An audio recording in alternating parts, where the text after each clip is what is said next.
ஸ்ரீயப்பதியாக இருக்கக்கூடிய ஸ்ரீ ராமச்சந்திர பிரபு சீதா மாதா இவளுடைய அனுகிரகத்தோடையும் ஆஞ்சநேய சுவாமியோட அனுகிரகத்தோடையும் ஸ்ரீ ஸ்ரீ கிருஷ்ண பிரேமி அண்ணாவுடைய கிருபா கட்டாட்சத்தோடையும் அடியனுக்கு ராமாயணம் சொல்லிக் கொடுத்து ராமபக்தி ராமருச்சி ராமாயணத்தில் ருச்சி எல்லாம் ஏற்படுத்தி இந்த மாதிரி பிரவச்சனம்லாம் சொல்கிறதுக்கு எனக்கு ஒரு துணையாக இருந்து இன்னி வரைக்கும் எனக்கு கூட இருந்து உற்சாகப்படுத்திட்டு இருக்கக்கூடிய என்னுடைய குருவாக இருக்கக்கூடிய ஸ்ரீ ரவிராம சர்மா அவருக்கு நமஸ்காரம் பண்ணிட்டு அவருடைய ஆசீர்வாதத்தோட இன்னைக்கு பாதுகாப்பட்டாபிஷேகம் அப்படிங்கிற அந்த ஒரு உபன்யாசத்தை அனுபவிக்க போகிறோம்.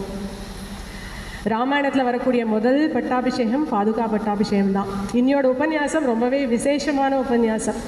நேற்று வரைக்கும் கதைகள் ஒரு பாணியில் பயின்றிருக்கும். இன்னிலேருந்து அதோடைய டான்ஜென்ட்டே வேறு மாதிரி இருக்கும். இன்றைக்கி அப்படியே பரத பக்தி காருண்ய ரசம் நிறைஞ்ச அப்பேற்பட்ட ஒரு அழகான ஒரு கட்டம். இன்றைக்கி சொன்னபடி முதல் பட்டாபிஷேகம் அப்படிங்கிறது பாதுகா பட்டாபிஷேகம் தான். அதேமாதிரி பரத பக்தி எப்பேற்பட்ட விசேஷமான பக்தி அப்படிங்கிறதுலாம் முதல்ல சொல்லிவிட்டு அதுக்கப்புறம் கதைக்குள்ளே நம்ம போவோம். இன்றைக்கி இந்த பாதுகா பட்டாபிஷேகம் அப்படிங்கிற இந்த கதை நன்னா அமையும் அப்படின்னு பரதனையே பிரார்த்தனை பண்ணிட்டு நம்ம இந்த கதையை ஆரம்பிக்கலாம். பரதாய பரம் நமோஸ்து தஸ்மை பிரதமோதாஹரணாய பக்திபாஜாம் யதுவக்யம் அசேஷதः பிருத்திவ்யாம் பிரதிதோ ராகவ பாதுகா பிரபாவः. வேதாந்த தேசிகருடைய ஸ்லோகம் இது. அவர் என்ன சொல்கிறார் அப்படின்னாக்க, ராம பக்தர்கள் கூட அக்ரதனாக இருக்கக்கூடிய பரதா, நீயே எனக்கு ரோல் மாடல். நீ எப்படி பக்தி பண்ணுறியோ உன்னுடைய வழியில் நானும் பின்பற்றி நானும் ராமனிடத்தில் பக்தி பண்ணுறேன் அப்படின்னு அவர் சொல்லக்கூடிய அழகான ஸ்லோகம். இவர் சொல்கிற ராம பக்தர்கள்லேயே அக்ரதனாக இருக்கக்கூடியவர் இந்த பரதன் அப்படின்னு வேதாந்த தேசிகர் சொல்கிறார். சாதாரணமாக ஒரு குழந்தையை கூப்பிட்டு ராமபக்தன் யார் சொல்லு பார்க்கலாம் அப்படின்னா உடனே ஆஞ்சநேயர் ஹனுமான் அப்படின்னு அந்த குழந்தை கூட சொல்லும். அப்போ அந்த ஆஞ்சநேயருடைய பக்தியை காட்டிலும் இந்த பரதனுடைய பக்தி ரொம்ப வசதியா அப்படின்னா ஆமாம், நிஜமாவே பரத பக்தி இன்னும் அதுக்கு பெருமை ஜாஸ்தி.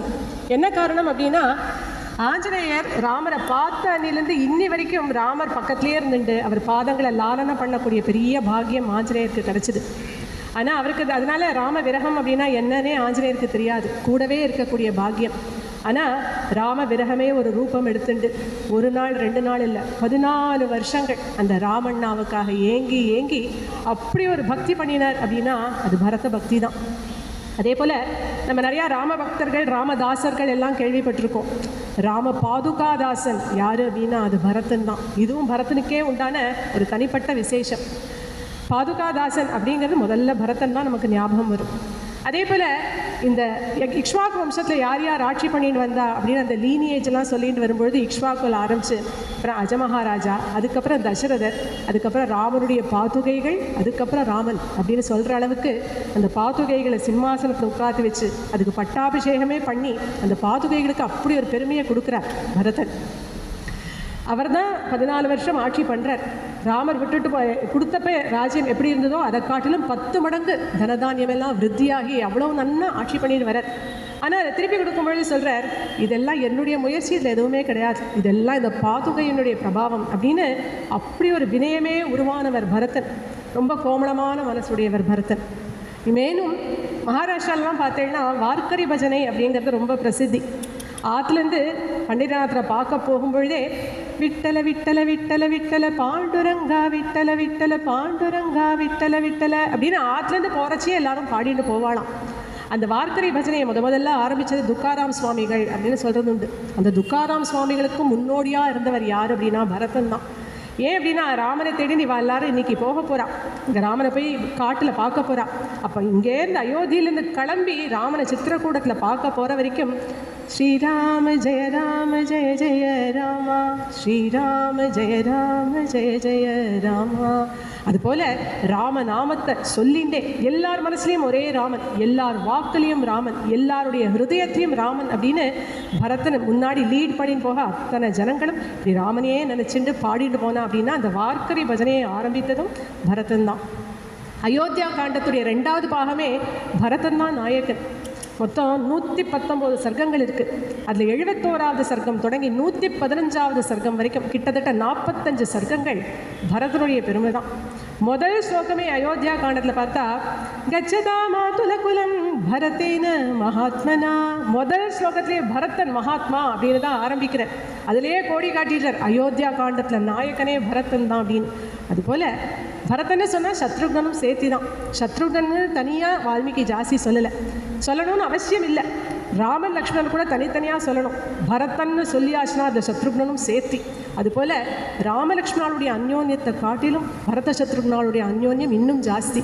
அதை இன்றைக்கி ஒரு 2-3 இடங்களில் நம்ம அனுபவிப்போம்.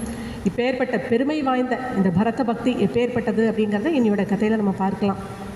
நேற்று கதையில் இந்த ராமர், சீதை, லக்ஷ்மணர் இவா 3 பேரும் சித்திரக்கூடத்தில் போய் ஆசிரமம் அமைச்சுட்டு அங்கே சந்தோஷமாக புதுசாக ஒரு வாழ்க்கையை வாழ ஆரம்பித்தா அப்படிங்கிற கட்டம் வரைக்கும் நம்ம கதைகளை பார்த்தோம். அவள் கங்கையை கடந்து சித்திரக்கூடத்துக்கு அவள் போயாச்சு. இந்த பக்கம் சுமந்திரர் என்ன பண்ணுறார் அப்படின்னா, அப்படியே ராமன் போன அந்த திசையவே பார்த்துட்டு நிற்கிறார். ராமன் படகு போகிறதையே பார்த்துட்டுருக்க. இன்னும் கொஞ்சம் தூரம் போயிட்டு, சுமந்திரா நீங்களும் வந்துடும் போலே அப்படின்னு சொல்லிட்டா தேவலையே அப்படின்னு ஏக்கத்தோடு அந்த படகு போகிறதையே பார்த்துட்டுருக்க. ஆனால் அந்த படகு கண்ணிலேருந்து மறையிற வரைக்கும் ராமர்கிட்டருந்து எந்த ஒரு சமிகையும் வரல. வா அப்படின்னு சொல்லி எதுவுமே வரல. ரொம்ப தாபத்தோடு நின்றுட்டே இருக்கார் சுமந்திரர். சுமந்திரர் ராமருக்கு அப்பாவை போல. ராமர் பிறக்கிறதுக்கே சுமந்திரர் காரணம். முதல் நாள் கதையிலேயே பார்த்தோம். ரிஷ்யசிருங்கர் அப்படிங்கிற ஒரு ரிஷியை கொண்டு நீங்கள் யாகம் பண்ணுங்கோ, அதன் மூலமாக உங்களுக்கு புத்திர பேர் ஏற்படும் அப்படின்னு அந்த ரிஷ்யசிருங்கரை வச்சுன்னு பண்ணணும்னு சொன்னதே சுமந்திரர் தான். அதனால் ராமர் பிறந்த அணிலேருந்து இந்த குழந்தைகள் 4 பேரையும் அந்த சத்ருஞ்சயன் அப்படிங்கிற யானை மேலே உட்காந்து வச்சுட்டு அப்படியே வீதிகளெல்லாம் கூட்டிகிட்டு வருவாராம். நம்மாத்து குழந்தைகள்லாம் ஸ்கூட்டரில் போகும்போது ரவுண்டு போகணும் அப்படின்னு கேட்கும் இல்லையா, அதுபோல் இந்த 4 குழந்தைகளும் அந்த யானை மேலே உட்காந்து வச்சுட்டு அப்படியே ரவுண்டு கூட்டிகிட்டு வருவேன். 1 வயசுக்கு அந்த குழந்தைகளுக்கெல்லாம் அந்த அரண்மனை மாடத்துக்கிட்ட வரும்பொழுது நானும் அப்படியே திரும்பி பார்க்குமா. மாடத்து மேலே தசரத சக்கரவர்த்தி கையாட்டும் பொழுது அரிசி பல் தெரிய அப்பாவுக்கு கை காட்டி இந்த 4 குழந்தைகளும் சிரிக்கிறத பார்த்து சந்தோஷப்படுவாராம் சுமந்திரர். அப்படி ராமனை தோளிலும் மாறிலும் போட்டு வளர்த்த அப்பேற்பட்ட சுமந்திரர் இன்னைக்கு ராமன் இப்படி கிளம்பி போயிட்டானே அப்படின்னு ரொம்ப ஏக்கத்தோடு அந்த படகு போகிற அந்த திசையவே பார்த்துட்டு நிற்கிற. அங்கே குஹன் ரொம்ப ஆதரவாக சுமந்திரர்கிட்ட சொல்கிறார், நீங்கள் ரொம்ப தாபப்படுறேன், ஒரு 2-3 நாள் இங்கேயே இருந்துட்டு கொஞ்சம் மனசெல்லாம் ஆஸ்வாசப்படுத்திட்டு அதுக்கப்புறமா நீங்கள் அயோத்திக்கு போகலாம், இங்கேயே இருங்கோ அப்படின்னு ரொம்ப அழகாக குஹன் உபச்சாரம் பண்ணுறார். அப்போ சுமந்திரர் நினைக்கிற, ஒன்று ராஜா கிட்ட இருக்கணும், இல்லை ராமன் கிட்ட இருக்கணும், 2த்துக்கும் நடுவில் இருக்க முடியாது. இன்னொன்று ராமன் சொல்லியிருக்கார், நீங்கள் அப்பாவை போய் சமாதானப்படுத்துங்கோ, நீங்கள் போய் அவரை சமாதானப்படுத்தினாதான் எனக்கு சமாதானமாக இருக்கும் அப்படின்னு வேற சொல்லியிருக்கார். அதனால ராஜாவினிடத்தில் போகணும் அப்படின்னு அவருக்கு மனசுக்கு தோன்றது. உடனே குஹன் கிட்ட சொல்கிறார், குஹா இப்போ நான் கண்டிப்பாக கிளம்பி போயாகணும், இன்னொரு சந்தர்ப்பத்தில் நான் நிச்சயமாக வந்து உன் கூட கொஞ்ச நாள் இருக்கேன், இப்போ நான் கிளம்புறேன்ப்பா அப்படின்னு சொல்லிவிட்டு அந்த ரதத்தில் ஏறி கிளம்புறதுக்கு ஆரம்பிக்கிறேன். வாயு வேகமாக போகக்கூடிய குதிரைகள் தான் அந்த 4 குதிரைகளுமே. ஆனால் இன்றைக்கி என்னவோ ரத்தம் ரொம்ப மெதுவாக ஓட்டின்னு போகிறேன். அவருக்கு அயோத்திக்கு போகிறதுக்கு மனசே இல்லை சுமந்திரருக்கு. அங்கே போய் என்னத்தை சமாதானம் பண்ணுறது? ராஜாவை நான் என்ன வார்த்தை சொல்லி சமாதானம் பண்ணுறது? கௌசல்யா மாட்ட நான் என்ன சொல்லுவேன்? ஜனங்கள் எல்லாம் மொச்சு எடுப்பாளே, அவளை நான் எப்படி ஃபேஸ் பண்ணுவேன்? முதல்ல நானே சமாதானமாக இல்லையே, நாங்கள் போய் எனக்கு என்ன காரியம்? டெய்லி காத்தாலே எழுந்துட்டு ராமருடைய பவனத்துக்கு போய் ராமரை ரத்தத்தில் கூட்டின்னு வர்றது தான் என்னுடைய பிரதானமான வேலையாக இருந்தது.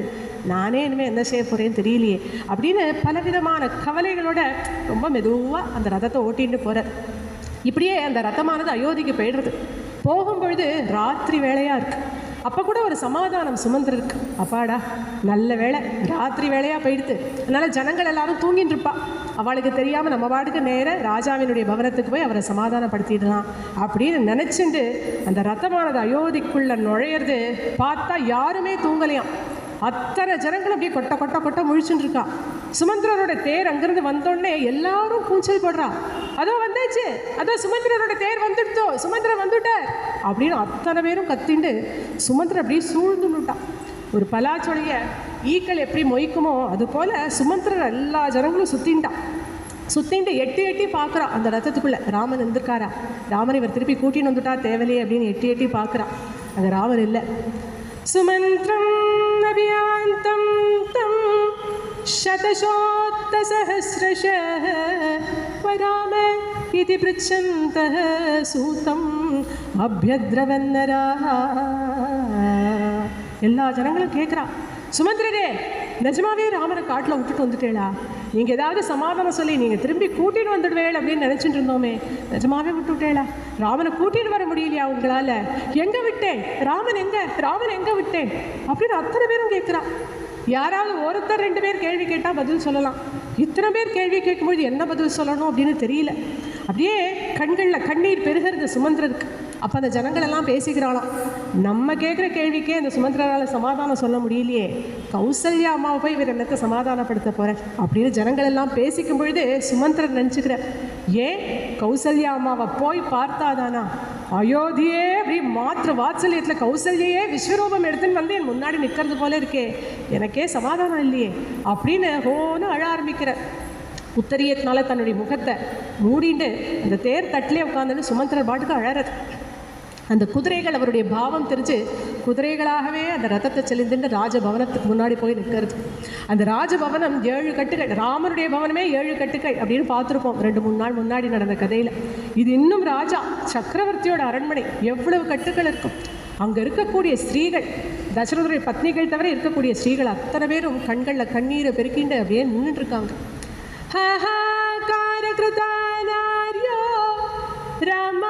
दर्शन कर्षिताः आयतैः विमलै नेत्रैः अश्रुवेग परिप्लुतैः.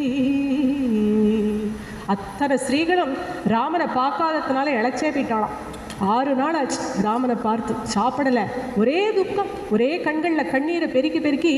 ஆயத்தைகி விமலைகி நேத்திரைகி, ராமனை நினைச்சுட்டு அழுதுறதுனால அந்த கண்கள் எல்லாம் சுத்தமாயிடுதான்.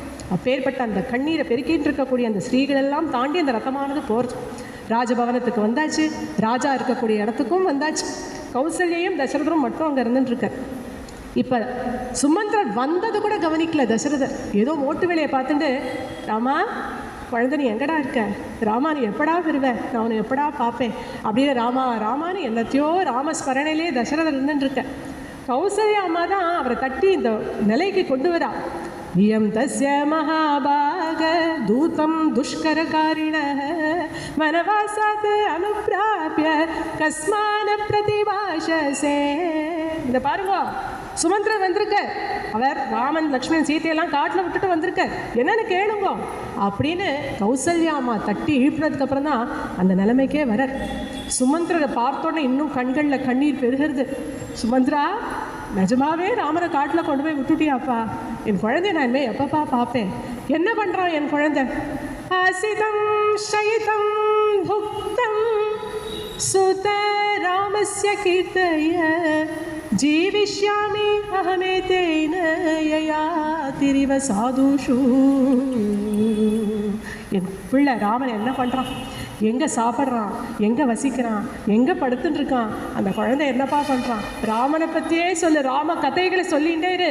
அந்த ராமனை பற்றி கேட்கும் பொழுதாவது இன்னும் சில நிமிஷங்கள் என் உயிர் இந்த தேகத்தில் தரிக்க முடியுமான்னு நான் பார்க்குறேன்ப்பா.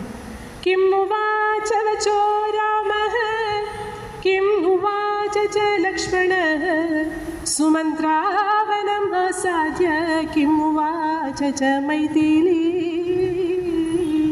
காட்டுக்கு போனோன்னே ராமன் எனக்கு ஏதாவது சந்தேஷம் சொன்னானா, அப்பா கிட்ட போய் இதை சொல்லும்போது ஏதாவது சொன்னானா, கூடவே நிழல் போல போனானே லக்ஷ்மணன், அந்த குழந்தை எனக்கு ஏதாவது சொல்லி அனுப்பினானா? இது வரைக்கும் காடே பார்த்தது கிடையாது, காடுனா என்னன்னே தெரியாதே குழந்தை சீதை, அவன் என்னப்பா சொன்னான், அவெல்லாம் என்ன சொன்னான்னு சொல்லு அப்படின்னு அப்படி கேட்டு தவிக்கிற தசரதர். அப்போ ஒன்றுன்னா சுமந்திரர் சொல்ல ஆரம்பிக்கிறார். ராஜன்னு, ராமன் முதல்ல உங்களுக்கு தன்னுடைய நமஸ்காரத்தை சொல்ல சொன்னார். அப்புறம் உங்கள் அப்பா கிட்ட ராமன் சொல்லக்கூடிய விஷயம், அப்பா கவலைப்படாதீங்கப்பா, நாங்கள் வனவாசத்தை சந்தோஷமாக ஏற்றுண்டுட்டோம், எங்களை பற்றி நீங்கள் கவலைப்படாதீங்க, அம்மாவை நன்னா பார்த்துக்கோங்க. அம்மா அப்படி அழுதா நான் கிளம்பும் பொழுது, அம்மா ரொம்ப சோகத்தில் இருக்கா, நீங்கள் தான் அம்மாவை நன்னா பார்த்துக்கணும். பரத சத்ருகனால சீக்கிரமே கேட்கதிஷ்டிருந்து வரவழைச்சிருங்க, அவள் 2 பேரும் வந்து ஓரளவு மனசுக்கு சமாதானமாக இருக்கும். சீக்கிரமே பரதனுக்கு பட்டாபிஷேகம் பண்ணி வச்சுட்டும் அவன் நல்லபடியாக ஆட்சி பண்ணுற மாதிரி பார்த்துக்கோங்கப்பா அப்படின்னு அப்பாவுக்கு ராமன் சொன்ன விஷயங்கள் இதுதான் அப்படின்னு ராஜா கிட்ட சொல்கிறேன். அப்புறம் கௌசல்யா அம்மாவை பார்த்து சொல்கிறேன், தேவி உங்களுக்கு அவர் சொன்ன விஷயம், தேவி தேவஸ்ய பாதௌச்ச தேவவத் பரிபாலய. அம்மா அப்பாவை நன்னா பார்த்துக்கோங்க, அப்பாட்ட அம்மாவை பார்த்துக்கோங்கிறார், அம்மாட்ட அப்பாவை பார்த்துக்கோ அப்படிங்கிறார். அப்பா ரொம்ப வேதனையில் இருக்கா, என்னை பிரிஞ்ச சோகம், நான் காட்டுக்கு போனதுக்கு தான் காரணம் அப்படிங்கிற குற்ற உணர்வு, இது 2ஆலையும் அப்பா ரொம்ப தவிச்சுருக்கா, அப்பாவை நன்னா பார்த்துக்கோமா. அதே போல் கைகேயி அம்மா கிட்ட எந்த ராகத்வேஷத்தையும் காட்டாது, எப்பவும் போல் பிரியத்தோடு அவள்கிட்ட நடந்துக்கும். பரத சத்ருக்னாள் வந்துடுவா, பரதன்கிட்டையும் கோபத்தை காட்டாதம்மா, ஏன்னா பரதன் தான் நான் காட்டுக்கு போகிறதுக்கு காரணம் அப்படின்னு நினச்சுனுடார், பரதன்கிட்ட எப்பவும் போல பிரியமாக இரு அப்படின்னு தன்னுடைய அம்மா கௌசல்யா அம்மாவுக்கு ராமன் இந்த விஷயங்களெல்லாம் சொன்னார் அப்படின்னு தேவி கிட்ட சொல்கிறார். அடுத்தது பரதன் கிட்ட அவர் சொன்ன விஷயங்கள். என்கிட்ட சொன்ன, சுமந்த்ரா, பரதன் கேகே தேசத்துலேருந்து வருவான், என் சார்பில் பரதனை இறுக்கி முதல்ல ஆலிங்கனம் பண்ணிக்கோங்க. என்னால் பார்க்க முடியல, 12 வருஷம் ஆச்சு, 12-13 வருஷம் அந்த 2 குழந்தைகளையும் நான் பார்த்து, முதல்ல பரத சத்ருக்னால கட்டிக்கோங்க. அதுக்கப்புறம் பரதனுக்கு நான் சொன்ன சந்தேஷம், பரதா நல்லபடியாக ஆட்சி பண்ணிட்டு வா, நல்லபடியாக ராஜ்யத்தை நன்னா பரிபாலனம் பண்ணிட்டு வா. உங்கள் அம்மா கைக்கே அம்மாவை நீ எப்படி நன்னா பார்த்துப்பியோ அதுபோல் எங்கள் அம்மாவையும் பார்த்துக்கோ. எங்கள் அம்மா ரொம்ப துடிச்சு போனாடா, நான் காட்டுக்கு கிளம்பி வரும்பொழுது என்னால் பார்க்கவே முடியல. அந்த ரத்தம் போகும்பொழுது அம்மாவும் அப்பாவும் அப்படி பின்னாடியே ஓடி வந்தா, எனக்கு அதை கண்ணால் கூட பார்க்க முடியல. பரதா, உங்கள் அம்மாவை நீ எப்படி பார்த்துக்கிறியோ அதே மாதிரி எங்கள் அம்மாவையும் பார்த்துக்கிறியா அப்படின்னு பரதன் கிட்ட இந்த விஷயங்களெல்லாம் ராமன் சொல்ல சொன்னார். இப்படியே ஒன்று ஒன்றா சொல்லிகிட்டே வர சுமந்திரன். தசரதர் கேட்குறார், கூடவே போனானே அந்த குழந்தை லக்ஷ்மணன் என்ன சொன்னான்? லக்ஷ்மணனா கம்பீரமாக கர்ஜனை பண்ணினான். भ्राता भर्ता च बंधुश्च पिता च मम राघव. லக்ஷ்மணன் சொன்னா, எனக்கு இனிமே ராமண்ணா அண்ணா மட்டும் கிடையாது, என்னுடைய எஜமானன், என்னுடைய அப்பா, என்னுடைய பந்து, எனக்கு எல்லாமே இனிமே என்னுடைய ராமண்ணா தான் அப்படின்னு கர்ஜிச்சான். நாங்கெல்லாம் இப்படியே காட்டில் ஒழிஞ்சு போயிடுவோம் அப்படின்னு அங்கே யாரும் கற்பனை கோட்டை கட்ட வேண்டாம். 14 வருஷம் வனவாசம் முடிச்சு நிச்சயம் திரும்பி வந்து வருவோம். ஆள பிறந்தவன் ராமண்ணா அப்படிங்கிறத தெரிஞ்சுக்கோங்க. 14 வருஷம் முடிஞ்சு ராஜ்யத்தை எங்கள் அண்ணா ஆட்சி பண்ணுவான் அப்படின்னு லக்ஷ்மணன் கம்பீரமாக கர்ஜனை பண்ணினார். அப்படின்னு சுமந்திர சொன்னோன்னே படுத்துட்டு இருந்த தசரதர் எழுந்து உட்கார்ந்துட்டாராம், தெம்பு வந்தது போல. அப்படியா சொன்னா லக்ஷ்மணன்? அப்படியா சொன்னான்? அவன் ஏற்கனவே ராமனை ரொம்ப நல்லா பார்த்துப்பான், இனிமே நான் தான் அப்பான்னு சொன்னானா, குழந்தை நன்னா பார்த்துப்பான் ராமனை அப்படின்னு கொஞ்சம் ஆஸ்வாசம் அடைஞ்சுது தசரதருடைய மனசு. அப்புறம் கேட்குற, அந்த குழந்தை சீத்தை என்ன சொன்னான்? அதுக்கு அவர் சொல்கிற, சீத்தைக்கு ஒன்றும் பேச தெரியல. ராமன் நமஸ்காரம் பண்ணும்போதுலாம் அவளும் சேர்ந்து நமஸ்காரம் பண்ணினா. கண்களில் கண்ணீர் தான் வந்தது அவளுக்கு. ஒன்னொன்றும் ராமர் பேசும்போதெல்லாம் ஆமாம் ஆமான்னு ஆமோதிக்கிறது போல தலையாட்டினா. நான் அப்படியே ரத்தத்தை கங்கையில் ஓடத்தில் ஏறத்துக்கு முன்னாடி தன் கண்களால் என்னையும் ரத்தத்தையும் குதிரைகளையும் கட்டாட்சிச்சா. அவளுடைய கட்டாட்சத்தின் பலத்தில் தான் நான் வந்து உங்கள்கிட்ட இப்படிலாம் பேசின்னு இருக்கேன் அப்படின்னு சீத்தை என்ன சொன்னா அப்படிங்கிறதையும் சொல்கிறேன். இதெல்லாம் கேட்டுட்டே வரும்பொழுது தசரதருக்கு அப்படி மனசே வெடிச்சிடும் போல இருக்கு. மறுபடியும் அழ ஆரம்பிக்கிறேன். நான் இப்படி ஒரு பைத்தியகாரத்தனம் பண்ணிட்டேனே, என்னுடைய அமைச்சர்கள் யார்கிட்டையும் கலந்துக்காம ஆலோசனை பண்ணாமல் நான் பாட்டுக்கு கைக்கு இந்தா கொடுத்தேன் போ வரம் அப்படின்னு 2 வரத்தை கொடுத்துட்டேனே, நான் பண்ணின காரியத்தினால எப்பேற்பட்ட அனர்த்தமெல்லாம் நடந்துடுத்து அப்படின்னு மறுபடியும் அழறேன். மறுபடியும் சுமந்திரத்தை கேட்குறேன், எது வரைக்கும் கொண்டு போய் விட்ட ராமன்? எந்த இடத்துல விட்ட? அவன் எங்கே இறங்கினான்? அப்போ அவர் சொல்கிற, ஸ்ருங்கிபேரபுரம் அப்படின்னு ஒரு இடம் கங்கா நதிக்கு இந்த கரையில் இருக்கு, அந்த இடத்துல தான் நான் இறக்கி விட்டேன். அங்கே போய் அந்த ராமன் என்ன தெரியுமா பண்ணிட்டான்? ஜட்டாஹ கிருத்வா மகாராஜ சீரவல்கலதாரிணோ கங்கா உத்தீரியதோ வீரோ பிரயாகாபிமுகௌ கதௌ. ராஜன்னு ராமனுடைய அழகழகான சுருளான கேச பாரங்களில் எந்த கங்கா ஜலத்தை கொண்டு வசிஷ்டர் பட்டாபிஷேகம் பண்ணணும்னு ஆசைப்பட்டாரோ அப்பேற்பட்ட பாக்கியம் அந்த குஹனுக்கு கிடைச்சிது. அந்த கங்கா ஜலத்துக்கு கிடைக்காத பாக்கியம் அந்த ஆலம்பாலுக்கு கிடைச்சிது. அந்த ஆலம்பாலை விட்டுண்டு ராமலக்ஷ்மணன் 2 பேரும் ஜட்டாபாரம் போட்டுட்டான். ஜட்டாபாரம் போட்டுண்டு அந்த படகுல ஏறி கங்கையை தாண்டி அங்கே அதையும் தாண்டி பிரயாகம் அப்படிங்கிற அந்த க்ஷேத்திரத்துக்கு அவள் போனா. அப்படிங்கிற வரைக்கும் சுமந்திர சொன்னோன்னே இது வரைக்கும் கேட்டுட்டு இருந்த கௌசல்யக்கு ராமலக்ஷ்மணன் ஜட்டாபாரம் போட்டுட்டா அப்படின்னோடனே அவளாலையும் தாங்கவே முடியல, வாய் விட்டு அழறா. பத்மவர்ணம் சுகே சாந்தம் பத்மாசம் பத்மவர்ணம் சுகே சாந்தம் பத்மநிஸ்வாசமுத்தமம் கதா திரக்ஷ்யாமி ராமஸ்ய வதனம் புஷ்கரேக்ஷணம். நான் எப்போ பார்ப்பேன் என் குழந்தை ராமனை, அவன் முகமே அப்படி தாமரை பூப்பல அவ்வளோ நல்லா இருக்குமே, ராமன் கிட்ட போனால் அப்படியே தாமரை மனம் வீசுமே, அந்த குழந்தைய நான் மறுபடியும் நான் எப்போ பார்ப்பேன் அப்படின்னு தெரியலையே.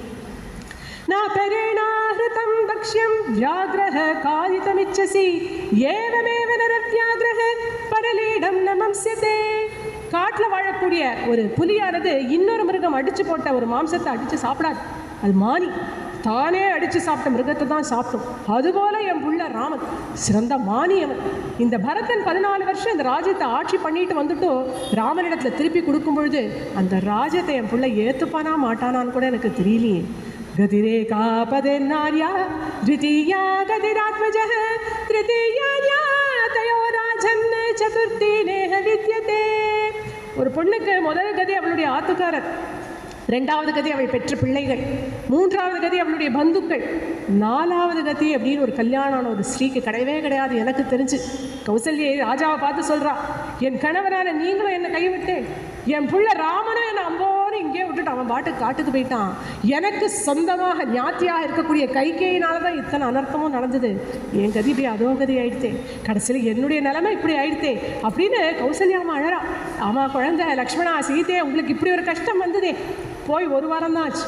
அதுக்குள்ளே துடிக்கிறது அந்த தாயுள்ளம். இப்படி ராமா லக்ஷ்மணா சீதைன்னு கௌசல்யை அழும் பொழுது இப்போதான் சுமந்திரன் நினச்சிக்கிறார், இவளை சமாதானப்படுத்துறதுக்கு தானே நம்ம வந்தோம், வந்துட்டு மேலே மேலே இவளுக்கு இன்னும் நம்ம துக்கத்தை தானே தரும், இவள் படக்கூடிய கஷ்டங்களெல்லாம் சொல்லிட்டு துக்கத்தை தரோமே, அதனால இவளை சமாதானப்படுத்தணும் அப்படின்னு அப்படியே சுமந்திரன் ரொம்ப அழகாக பேச ஆரம்பிக்கிறார். கவலைப்படாதேங்கம்மா, ராம லக்ஷ்மணாளுக்கு என்ன குறை, அவள் 2 பேரும் எங்கே இருந்தாலும் சந்தோஷமாக தான் இருப்பாள், ஜெயிச்சுட்டு வருவா எங்கே போனாலும், அவளை பற்றி நீங்கள் கவலைப்படாதேங்கோ அப்படின்னு சுமந்திரர் ஆரம்பிக்கும் பொழுது கௌசல்யா அம்மா சொல்கிறா, எனக்கு ராம லக்ஷ்மணை பற்றி கூட ரொம்ப ஒன்றும் கவலை இல்லைப்பா, 2 பேரும் புருஷா, அடிக்கடி காட்டுக்கு போயிட்டு வந்திருக்கா, வேட்டைக்கு போயிருக்கா, யுத்தத்துக்கு போயிருக்கா, அதனால அவளை பற்றி கூட கவலை இல்லை, புருஷா.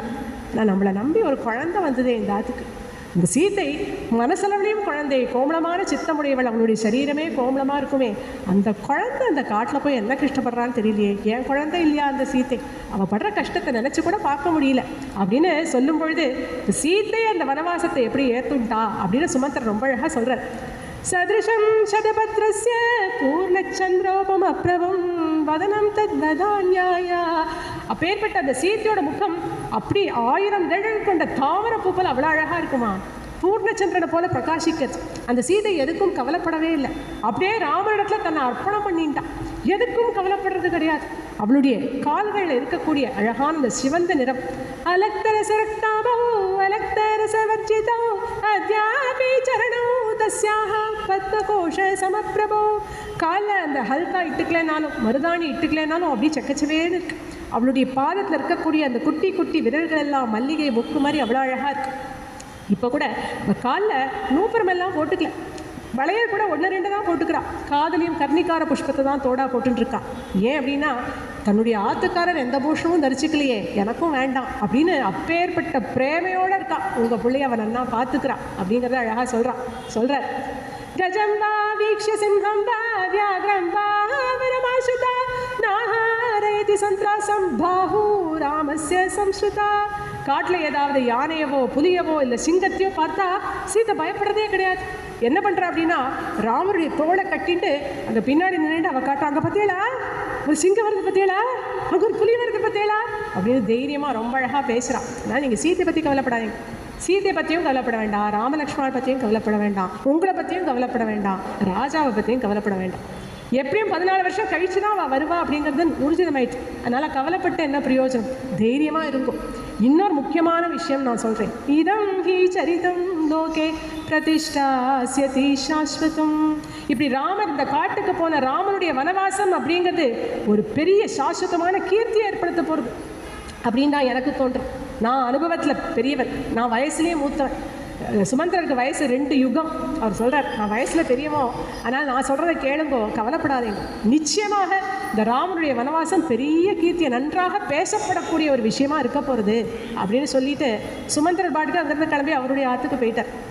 இப்போ மறுபடியும் கௌசல்யும் தசரதரும் மட்டும் தனியாக இருக்கா, ஹஸ்பண்ட் அண்ட் ஒய்ஃப் மட்டும் தனியாக இருக்கும் பொழுது ஏகாந்தமாக இருக்கா. மறுபடியும் அழகர் தசரதர், இப்படி ஒரு முட்டாள்தனம் பண்ணிட்டேனே, இப்படி போய் நான் தப்பு பண்ணிட்டேனே ரொம்ப அழுதுகிட்டே இருக்கும் பொழுது கௌசல்யா அம்மா பார்க்குறான்.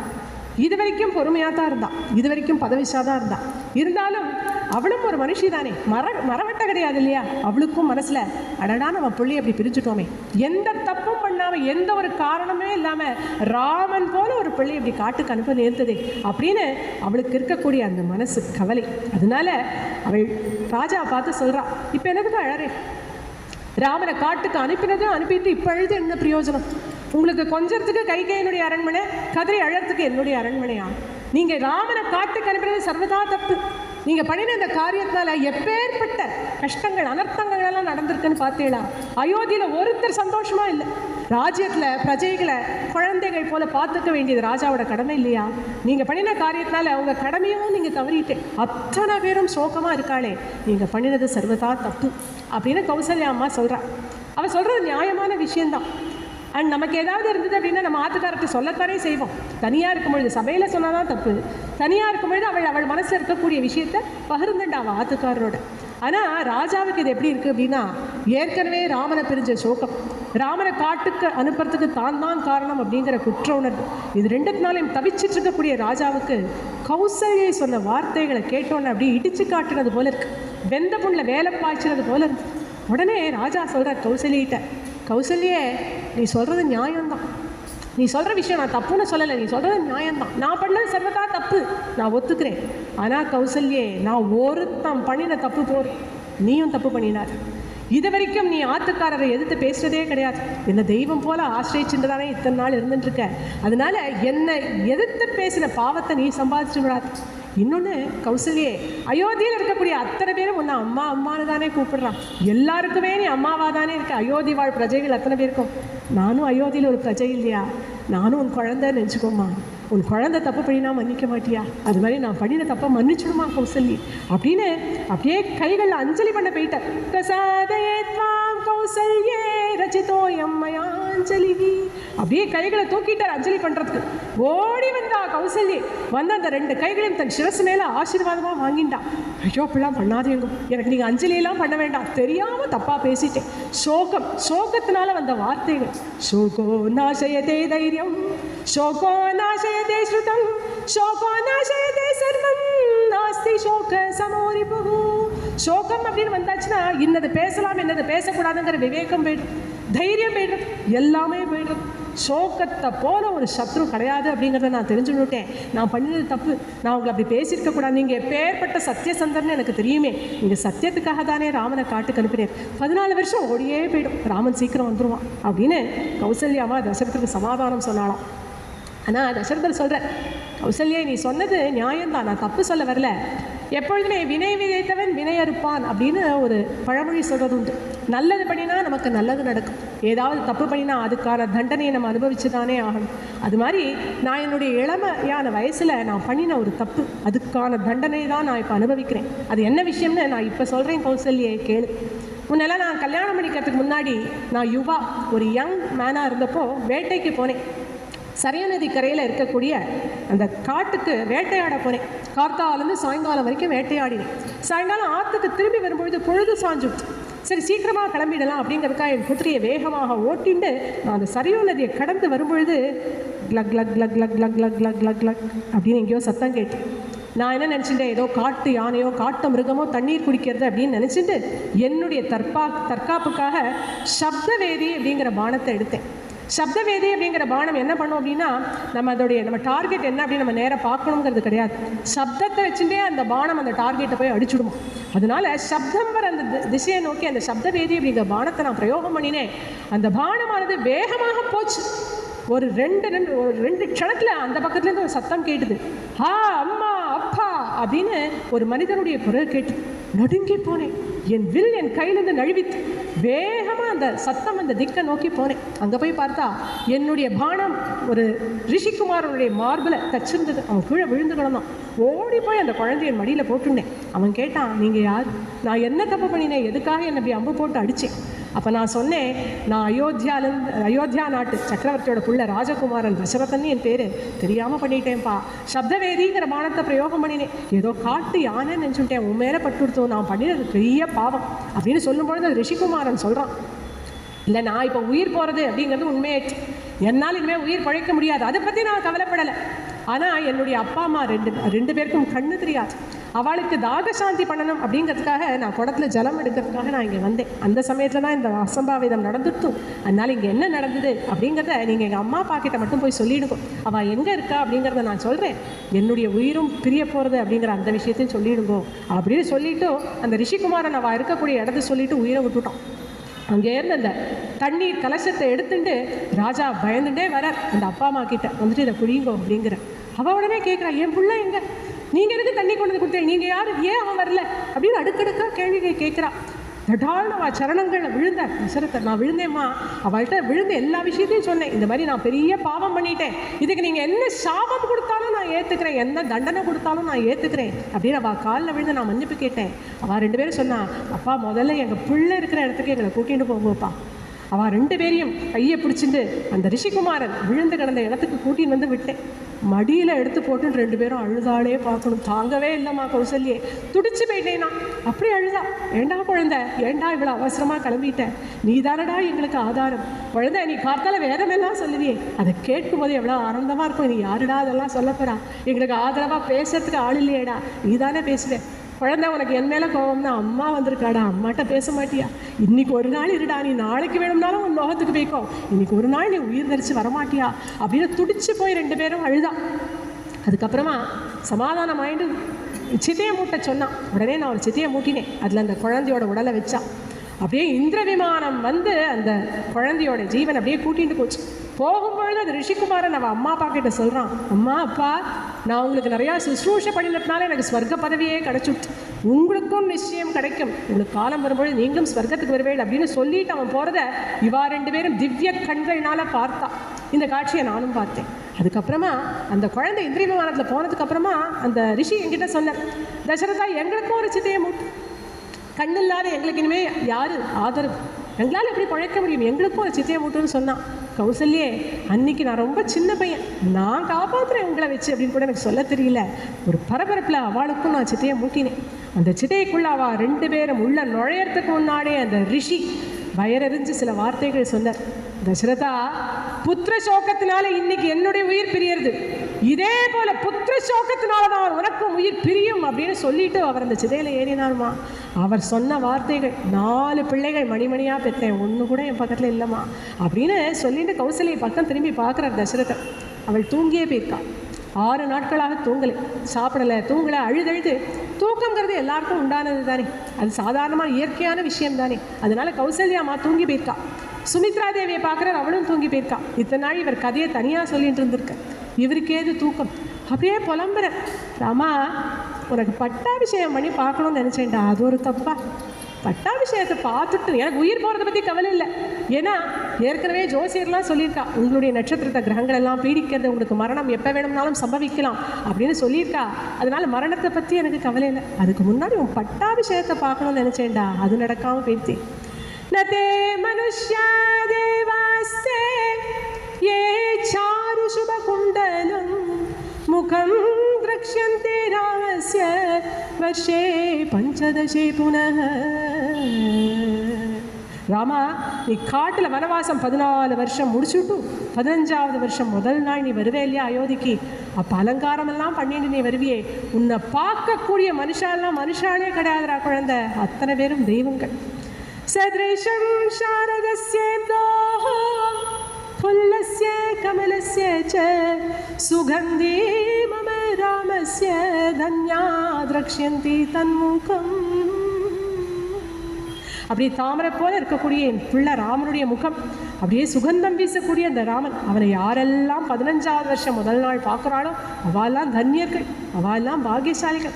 அந்த பாக்கியம் எனக்கு இல்லையடா ராமா. உனக்கு பட்டாபிஷேகம் பண்ணணும்னு ஆசைப்பட்டேன், அதை மட்டும் நான் பார்க்க முடியலையேடா. இதோ நான் கிளம்பிடுவேன் ராமா, நான் உன்னை பார்க்காத கிளம்ப போகிறேன்.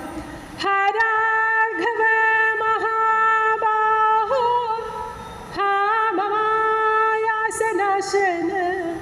ஹா பித்ருப்ரிய மேநாத ஆத்ய குவாசி கதசுத. ராமா, மகாபாஹோ, நீளமான கைகளுடையண்டா நீ ராமா. அந்த கைகளை வச்சு ஓடி வந்து ஒரு கட்டிக்க மாட்டியா? ஓடி வந்து ஒரே ஒரு தடவை தொட்டேன்னு வச்சுக்கோங்க, அது போதும், இங்கே இருன்னு சொல்ல மாட்டேன். நீ என்ன ஒரு தடவை தொட்டுட்டு நீ மறுபடியும் காட்டுக்கே படா குழந்தை, ஒரு தடவை வரமாட்டியா? குழந்தை, நீ சின்ன வயசில் லட்டு சாப்பிட்டுட்டு இருந்த, எனக்கு அப்படின்னு நான் வந்து கேட்டேன். உன் உதட்டோரமாக ஒட்டின்னு இருந்த ஒரு பூந்தி எடுத்து அப்படியே உன் கையாலே என் வாயில் கொடுத்தியே, அமிர்தமாக இருந்ததுடா ராமா. அதுபோல் நீ இப்போ அங்கே என்ன சாப்பிட்றியோ அதை எடுத்துன்னு வந்து எனக்கு ஒரு வாய் உன் கையால் ஊட்ட மாட்டியா? அதை வாங்கின்னு நான் உயிரை விட்டுடுவேண்டா ராமா. ஹராகவ மகாபாஹோ ஹா மமாயாசநாசனா. ராமா, உன்னை பார்த்தேன்னு வச்சுக்கோயே, எனக்கு ஆயாசமே கிடையாது, அப்படியே துள்ளி குதிச்சுட்டு வருவேன். எனக்கு 60,000 வயசுங்கிறதே மறந்து போயிடும். 16 வயசுக்குள்ளே போல் வந்து உன்னை இறுக்கி கட்டிப்பேனேடா ராமா. ராமான்னு நான் ஒரு தடவை கூப்பிட்றதுக்கு முன்னாடி என்னப்பான்னு வந்து நிற்பியே. 6 நாளா ராமா ராமா ராமான்னு கூப்பிடுறேனே, உன் காதலையே விழலையாடா குழந்தை? காதில் விழாத அளவுக்கு அவ்வளோ தூரம் போயிட்டியா? எங்கே போயிட்ட நீ? எங்கே போனேன்? ஏன் இன்னும் வரல அப்படின்னு ராமா ராமா ராமான்னு துடிக்கிற. ராமாங்கிற, சீதாங்கிற, லக்ஷ்மணாங்கிற, அப்படியே கதறி அழற. இந்த கௌசல்யை பார்த்து சொல்கிறார், ஹா கௌசல்யே வினஷ்யாமி, கௌசல்யே இதோ கிளம்பிட்டேம்மா, இனிமே ஒரு க்ஷணம் என்னுடைய ஜீவனானது இந்த தேகத்தில் தங்காது, இதோ கிளம்பிட்டேன். ஹா சுமித்ரே தபஸ்வினி, சுமித்ரே எப்போ பார்த்தாலும் சுவாமி ரூமில் உட்காந்து பூஜை பண்ணிகிட்டே இருப்பியே, ஏன் இவ்வளோ பூஜை பண்ணிகிட்டே இருக்கேன்னு கேட்பேன். நீங்கள் தீர்க்கமான ஆயுளோட ஆரோக்கியத்தோட என்றைக்கும் இதே போல் இருக்கணும் உற்சாகமாக அப்படின்னு வேண்டிப்பியே, இதோ கிளம்பிட்டேம்மா, உனக்கு முன்னாடி நான் கிளம்பிட்டேன். ஹா ரிஷம் சே மமாமித்ரே கை கை குலபாம்சனி, செத்து போகிற சமயத்தில் கூட அடி கை கை உன்னுடைய ஞாபகம் வருது. எவ்வளவு சொன்னேன், ஆன வரைக்கும் சொன்னேனே, ராமன் அங்கே போயாச்சு அப்படின்னா இங்கே உயிர் வேணும் அப்படின்னு சொன்னேனே, இதோ நடக்க போகிறது பார், இப்போ திருப்தியா உனக்கு அப்படின்னு இவா மூணு பேர்த்தையும் விஷயத்த சொல்கிறார். ராமா ராமா ராமா ராமா அப்படின்னு ராமனையே நினச்சிட்டு, ராமஸ்ய மாதுஷ்ய சுமித்ராயாஷ சந்நிதோ ராஜா தசரதः சோச்சன் ஜீவிதாந்தம் உபாகமத், ஜீவிதாந்தம் உபாகமத். இப்படி ராமனையே நினச்சிட்டு, ராம ரூபத்தையே நினச்சிட்டு, ராம குணங்களையே நினச்சிட்டு, அப்படி ராமமயமாகவே ஆன அந்த தசரதர் உடைய உயிரானது, ஜீவனானது கௌசல்யாமாவும் சுமித்ராமாவும் இருக்கக்கூடிய அந்த பவனத்தில் அவருடைய ஜீவனானது பிரிஞ்சு கிளம்புறது. எப்பேற்பட்ட சக்கரவர்த்தி, எப்பேற்பட்ட காம்பீரியம், ராமனுக்கே அப்பா. ராமனே தசரதர் தான் எனக்கு அப்பாவா வேணும்னு ஆசைப்பட்டு சூஸ் பண்ணினான். அப்பேற்பட்ட ராஜா, சிறந்த ராஜா, சத்தியம் தர்மம் அப்படிங்கிறத ரெண்டு கண்களாக கொண்டு அவ்வளோ நல்லா ஆட்சி பண்ணி வந்திருக்கார். 60,000 வருஷம் தன்னுடைய பிரஜைகள் எல்லாம் குழந்தைகளை போல பார்த்துப்பார். தானம் பண்ணுற விஷயத்தில் கல்பத்தர்வை போல அப்படி தானம் பண்ணுவார். சத்ருக்கள் அப்படின்னு வந்தாச்சுன்னா, சண்டை அப்படின்னு வந்தாச்சுன்னா ஜெயம் தான் எப்பொழுதுமே, அவ்வளோ நன்னா காப்பாற்றுவார். யஜ்ஞங்கள் எல்லாம் அவ்வளோ நன்னா பண்ணினா. அப்பேற்பட்ட அந்த சக்கரவர்த்தி சார்வபௌமனா இருக்கிற அந்த தசரத சக்கரவர்த்தியோட சகாப்தம் இன்னைக்கு முடிஞ்சா கூட ராமாயணம் இருக்கிற வரைக்கும் தசரருடைய கீர்த்தியானது என்னைக்கும் நிலைச்சிருக்கும் அப்படிங்கிறதுல சந்தேகமே கிடையாது. சிறந்த ராஜா. அப்பேற்பட்ட தசரருடைய காலமானது உரியது. அடுத்த நாள் காத்தால எல்லாரும் வந்து எழுப்பி பார்க்குறா, எழுந்துக்கல. கௌசல்யாமா சுமித்ராமா வந்து எழுப்புறா, எழுந்துக்கல. எல்லாரும் அழறா, கைகையும் வந்து அழறா. ஜனங்களுக்கெல்லாம் தெரிஞ்சோன்னா அத்தனை பேரும் கதறிட்டு வந்துட்டா. எப்படி ஒரு ஆலவிருட்சமானது சூறாவளி காற்றுல அடிக்கப்பட்டு கீழே விழுந்ததுன்னா எவ்வளோ பட்சிகள் அதில் அண்டி வாழ்ந்துட்டு இருக்கும், எங்கே போகிறதுன்னு தெரியாமல் அப்படி கலபல கலபல கலபல கலபல அப்படின்னு எல்லா பட்சிகளும் கத்தும் இல்லையா? அதுபோல் ஜனங்கள் அத்தனை பேர் ஏற்கனவே ராமனை பிரிஞ்ச சோகத்தில் இருக்கா. ராஜாவும் இல்லையே, எவ்வளோ நன்னா பார்த்துட்டேன், குழந்தைகள் போலனா பார்த்துட்டார். எங்கள் ராஜா எங்கள் ராஜான்னு நாங்களாம் பெருமைப்பட்டு இருந்தோமே, அப்பேற்பட்ட ராஜாவும் இப்போ இல்லையே அப்படின்னு அத்தனை ஜனங்களும் ஓன்னு அழகா. இப்படியே எல்லாரும் அழுதுட்டு இருக்கும் பொழுது ராஜா இல்லாமல் ராஜ்யம் இருக்கக்கூடாது. இவர் ஒன்றும் சின்ன ராஜா கிடையாது, பெரிய சக்கரவர்த்தி. அப்பேற்பட்ட அந்த சக்கரவர்த்தி இல்லாமல் ராஜ்யம் இருந்தால் அராஜகங்கள் நடக்கும் அப்படின்னு தற்காலிகமாக ஒரு ராஜா நியமனம் பண்ணணும்னு மந்திரிகள்லாம் யோஜனை பண்ணுறா. வசிஷ்டரை நியமிச்சாலாம். இதெல்லாம் ஆச்சரியம் ராமாயணத்தில். அவர் ஏதோ பிரம்மரிஷி, தபஸ்தான் பண்ண தெரியும், தியானம் தான் பண்ண தெரியும் நினச்சிக்கிறோம். ஒரு ராஜ்யத்தை பரிபாலனம் பண்ணுற அளவுக்கு பிரபாவம் வசிஷ்டருக்கு இருக்குது அப்படிங்கிறது பெரிய விஷயம். அவர் தான் தற்காலிகமான ராஜாவாக இருக்கார். உடனே அவர் தூதர்களை கூப்பிட்டு சொல்கிறார், இப்போ நம்ம பரதனையும் சத்ருகனையும் உடனே கூட்டின்னு வரணும் கேகே தேசத்துலேருந்து. ஏன் ராமனை கூப்பிடலாமே அப்படின்னா அவன் எங்கே இருக்கான்னு தெரியாது காட்டில். தெரிஞ்சாலும் வரமாட்டான். ராமன் பிரதிஜை பண்ணிட்டு போயிருக்கான், 14 வருஷம் வரைக்கும் நான் அயோத்திக்குள்ள நுழைய மாட்டேன் அப்படின்னு பிரதிஜை பண்ணியிருக்கான். அதனால நிச்சயம் ராமன் வரமாட்டான். பரத சத்ருக்னா இருக்கக்கூடிய இடம் தெரியும். இப்போ தசரதற்கு காரியம் பண்ணி ஆகணுமே, அதனால பரத சத்ருக்னால வரவழைப்போம் அப்படின்னு முடிவு பண்ணுறார் வசிஷ்டர். உடனே வேகமாக செல்லக்கூடிய தூதர்களை கூப்பிட்டு சொல்கிறார், உடனே கிளம்புங்க, கேகே தேசத்துக்கு கிளம்பி போங்க. நேரம் அங்கே பரத சத்ருக்னால பார்த்துட்டு நான் உடனே கிளம்பி வர சொன்னேன், இது என்னுடைய ஆகே அப்படிங்கிற விஷயத்தை சொல்லுங்க. இங்கே ராஜா காலமானதோ ராமன் காட்டுக்கு போனதோ எதுவுமே இப்போதைக்கு சொல்ல வேண்டாம் அப்படின்னு ஜாகிரதைப்படுத்தி சொல்லி அனுப்புகிறார். என்ன காரணம்னா இப்போ கூட நம்ம அப்படி தானே பண்ணுறோம். யாராவது காலமாயிட்டா கூட தள்ளி இருந்து வரவா பிள்ளைகிட்டையோ பொண்ணுகிட்டையோ ஹாஸ்பிட்டல் அட்மிட் பண்ணியிருக்கோம், சரியாயிடும் நீங்கள் வாங்க அப்படின்னு அந்த பிரயாணத்தில் அவளுக்கு அந்த சோகத்தை கொடுக்கக்கூடாது அப்படின்னு சொல்கிறோம் இல்லையா? அதே போல் வசிஷ்டர் சொல்கிறார், இங்கே நடந்த எதுவும் சொல்ல வேண்டாம் பரதனுக்கு அப்படின்னு சொல்லிவிட்டு இந்த தசரதனுடைய அந்த உடலை தைல துரோணியில் போட்டு ப்ரிசர்வ் பண்ணி வைக்கிறான். தூதர்கள் இங்கேருந்து வேகமாக செல்லக்கூடிய தூதர்கள் அயோத்தியிலேருந்து கிளம்புறான். 7 நாட்கள் ஆகும் எவ்வளோ வேகமாக போனாலுமே கேகே தேசத்துக்கு போகிறதுக்கு. இந்த தூதர்கள் கேகே தேசத்தில் என்னைக்கு போய் இறங்கணுமோ அதுக்கு ஜஸ்ட் முதல் நாள் ராத்திரி பரதனுக்கு பல துஸ்வப்னங்கள் எல்லாம் ஏற்படுறது. தசரதர் அப்படிங்கிற தன்னுடைய அப்பா அன்னத்தை சாப்பிட்றது போல கனவு, எண்ணெய்க்குள்ள தலகுப்புற விழறது போல கனவு, சாணிக்குழியில் விழறது போல கனவு, தெற்கு திசையாக ஏதோ கழுதை அவரை இழுத்துட்டு போகிறது போல கனவு அப்படின்னு பயங்கரமான கனவுகள் எல்லாம் வருது, துஷ்வப்பரங்கள். பரதன் அப்படியே திடுக்கிட்டு படுக்கையிலே எழுந்து உட்கார்ந்து நோடுறார். பயமாக இருக்கு. அடுத்த நாள் காத்தால சபையில் வந்து உட்காரும் பொழுது முகமே வாட்டமாக இருக்கு, ஒரே கவலையாக இருக்கு. பரதனுடைய ஃப்ரெண்ட்ஸ் எல்லாம் கேட்குறான், ஏன்டா பரதா, ஏன் ரொம்ப டல்லாக இருக்க? எப்போவும் சாந்தமாக சிரிச்ச முகமாக இருப்பியே, என்னடா ஆச்சு, ஏன் டல்லாக இருக்க? இல்லைடா, நேற்றுக்கு நான் இந்த மாதிரி கனவெல்லாம் கண்டேன், எங்கள் அப்பாவுக்கு ஏதோ ஆபத்தோன்னு எனக்கு பயமாக இருக்குடா அப்படின்னு பரதன் சொன்ன உடனே ஃப்ரெண்ட்ஸ்லாம் சொல்கிறாங்க, அதெல்லாம் ஒன்றும் இல்லைடா, அதெல்லாம் ஒன்றும் கவலைப்படாது, அப்பாவுக்குலாம் ஒன்றும் இருக்காது அப்படின்னு சொல்லிட்டு இருக்கும்பொழுதே வாசலை தூதர்கள் வந்துட்டான். வந்து ராஜா கிட்ட கொடுக்க வேண்டிய அந்த சீர் எல்லாம் என்ன கொண்டு வந்தாலும் எல்லாம் கொடுத்துட்டு பரதன் முன்னாடி வந்து நிற்கிறான். பரதன் தூதர்களை பார்த்து கேட்குறான், எங்கள் அப்பா சௌரியமாக இருக்காளா? எங்கள் அம்மா சௌரியமா, கௌசல்யா அம்மா, சுமித்ரா அம்மா, கைகை அம்மா எல்லாரும் சௌக்கியமாக இருக்காளா? ராமண்ணா சௌக்கியமா, லக்ஷ்மணன் சௌக்கியமா? பேர் வேறா பரதன் விசாரிக்கும் பொழுது தூதர்கள் பொதுவாக சொல்லிடுறான், நீ கேட்ட எல்லாரும் சௌக்கியமாக இருக்காப்பா அப்படின்னு சொல்லிட்டு உன்னை உடனே கிளம்பி வர சொல்லியிருக்கார் வசிஷ்டர். கிளம்பலாமா பரதா அப்படின்னு தூதர்கள் கேட்ட உடனே ஒரு க்ஷணம் பரதனுக்கு தோன்றது, ஏன் அப்பா கூப்பிட்டு அனுப்பல, ஏன் வசிஷ்டர் கூப்பிட்டு அனுப்புகிறேன் அப்படின்னு ஒரு க்ஷணம் தோன்றது. ஆனால் தனக்குத்தானே சமாதானம் சொல்லிக்கிறார், அப்பா ஏதோ யஜ்யம் பண்ண போறா போல இருக்கு, அதனால அப்பா அதில் பிஸியாக இருப்பா, அதனால வசிஷ்டர்கிட்ட சொல்லியிருக்கார். யார் சொல்லி கூப்பிட்டா, இந்த இவாளே அயோத்திக்கு போகணும்னு தானே காத்துட்டு இருக்கா, கேகே தேசம் போனதிலிருந்தே தசரதரை பற்றியே தானே பேசிட்டு இருக்கா ரெண்டு பேரும். அதனால உடனே தாத்தா கிட்டேயும் மாமா கிட்டேயும் போய் விடை பெற்றுக்கிறா, நாங்கள் இப்போ உடனே கிளம்ப வேண்டியிருக்கு, நாங்கள் பாதியில் திடீர்னு கிளம்புறோம் நினச்சிக்காதேங்கோ, நாங்கள் மறுபடியும் வரோம் வந்து இங்கே இருக்கோம் அப்படின்னு அவளை சமாதானப்படுத்திட்டு அந்த குழந்தைகள் கிளம்பக்கூடிய அழகு. அஸ்வபதி மகாராஜாவும் யுதாஜித் அப்படிங்கிற பரதனுடைய மாமாவும் ரெண்டு குழந்தைகளுக்கும் அழகாக நிறையா சீரெல்லாம் பண்ணி ஒட்டகங்கள், சீர்வரிசைகள், பணியாட்கள் எல்லாரையும் கொடுத்து அனுப்புகிறான். ரெண்டு குழந்தைகளையும் கட்டிண்டு முத்தமிட்டு வழி அனுப்பி கொடுக்குறான். பெரிய படையே வருது கேகே தேசத்துலேருந்து அயோத்திக்கு. நம்மெல்லாம் ஆற்றுக்கு ஏதாவது குழந்தைகள் வெக்கேஷன் உண்டா பட்சணம் பண்ணி கொடுப்போம், இவாலாம் அந்த காலத்தில் ராஜாவாக இருக்கிறதுனால சீரே வருது, ஒட்டகம் அப்படி இப்படின்னு பெரிய படையே வருது. பரதர் பார்க்குறார், அவருக்கு மனசு அப்படி தவிக்கிறது, ஏதோ ஒரு இனம் புரியாத இம்சை அவர் மனசில் போட்டு வியாபிச்சு படுத்தி எடுக்கிறது. உடனே சொன்னார், நீங்களாம் ரொம்ப மொள்ளவரே, நீங்களாம் மெதுவாக வாங்குவோம், நானும் சத்ருக்னனும் முதல்ல ஒரு ரதம், வேகமாக செல்லக்கூடிய ரதம், அதில் ஏறிண்டு 4-5 மெய்க்காப்படம்னா நாங்கள் முதல்ல கிளம்புறோம் அயோத்திக்கு அப்படின்னு சொல்லிட்டு வேகமாக பரதனும் சத்ருக்னனும் கிளம்பி வரா. அப்படியே வேகமாக வந்து வைஜெயந்தம் அப்படின்னு ஒரு வாசல், அது வழியாக அயோத்திக்குள்ளே நுழையிறான்.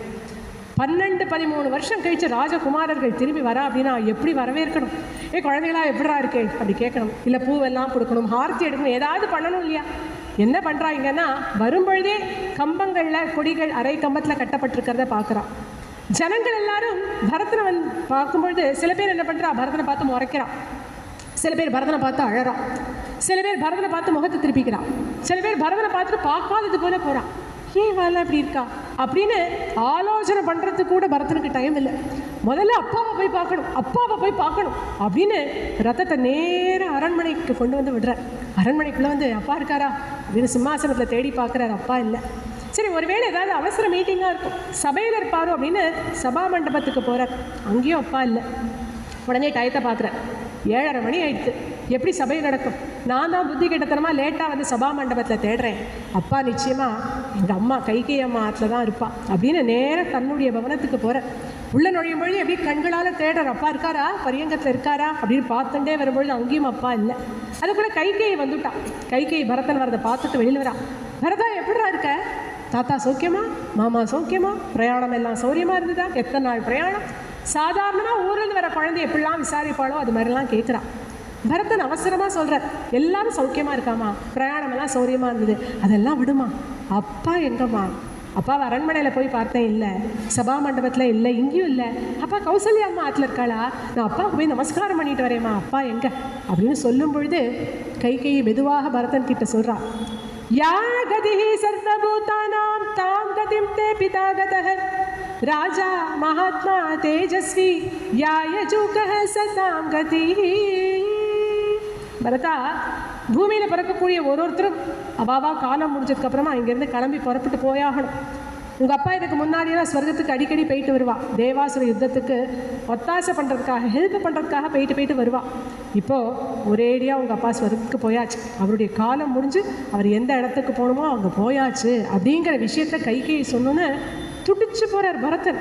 அப்படியே பூமியில் விழுந்த கைகளை வசத்தின்னு போன்னு அழற. ஹதோஸ்மி கிருபணாந்தீனா வாச்சம் முதிர என்ன வசப்பாணிகி சுகஸ்பர்ஷ தாத்தஸ்யா கிருஷ்ட கர்மண. அப்பா காலம் வெயிட்டாருன்னா ஹோன்னு அழகு. அப்பா உங்களை இனிமேல் பார்க்கவே முடியாதாப்பா. கேகே தேசத்துக்கு போனதுலேருந்து நானும் சத்ருகனும் உங்களை பற்றி தான்ப்பா பேசிகிட்டே இருப்போம். எப்போ உங்களை பார்க்கணும்னு காத்துட்டு இருந்தோம். கடைசியில் இங்கே 12-13 வருஷம் கழித்து வந்து உங்களை பார்க்க முடியாத போயிட்டேன்.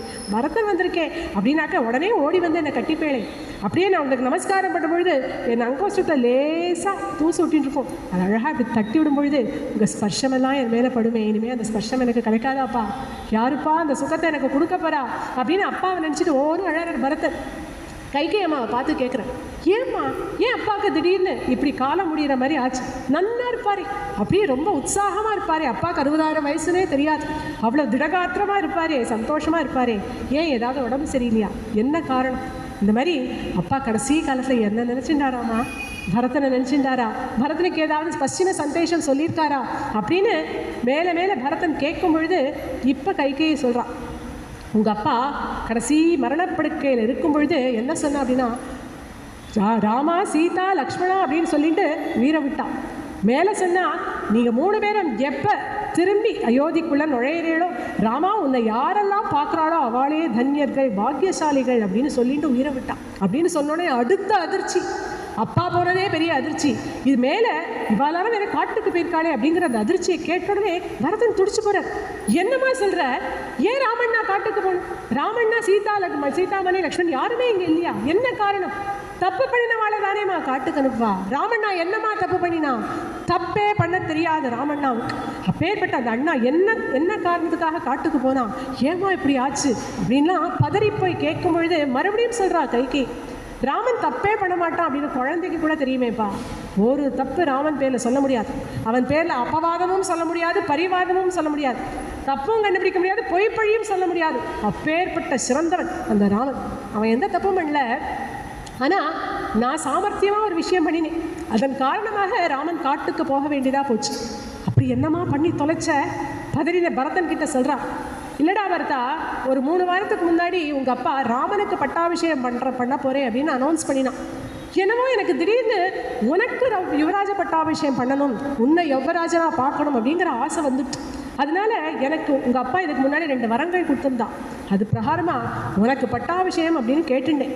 அது கூட அப்பா சரின்னு சொல்லிட்டான். 2வது வரத்தினால ராமனுக்கு 14 வருஷம் வனவாசம் அப்படின்னு கேட்டுட்டேன். ரொம்ப சமத்தான பிள்ளை இல்லையா ராமன்? அதனால என்னம்மா, ஏவமஸ்து கமிஷ்யாமி, இதெல்லாம் ஒரு பெரிய காரியமா?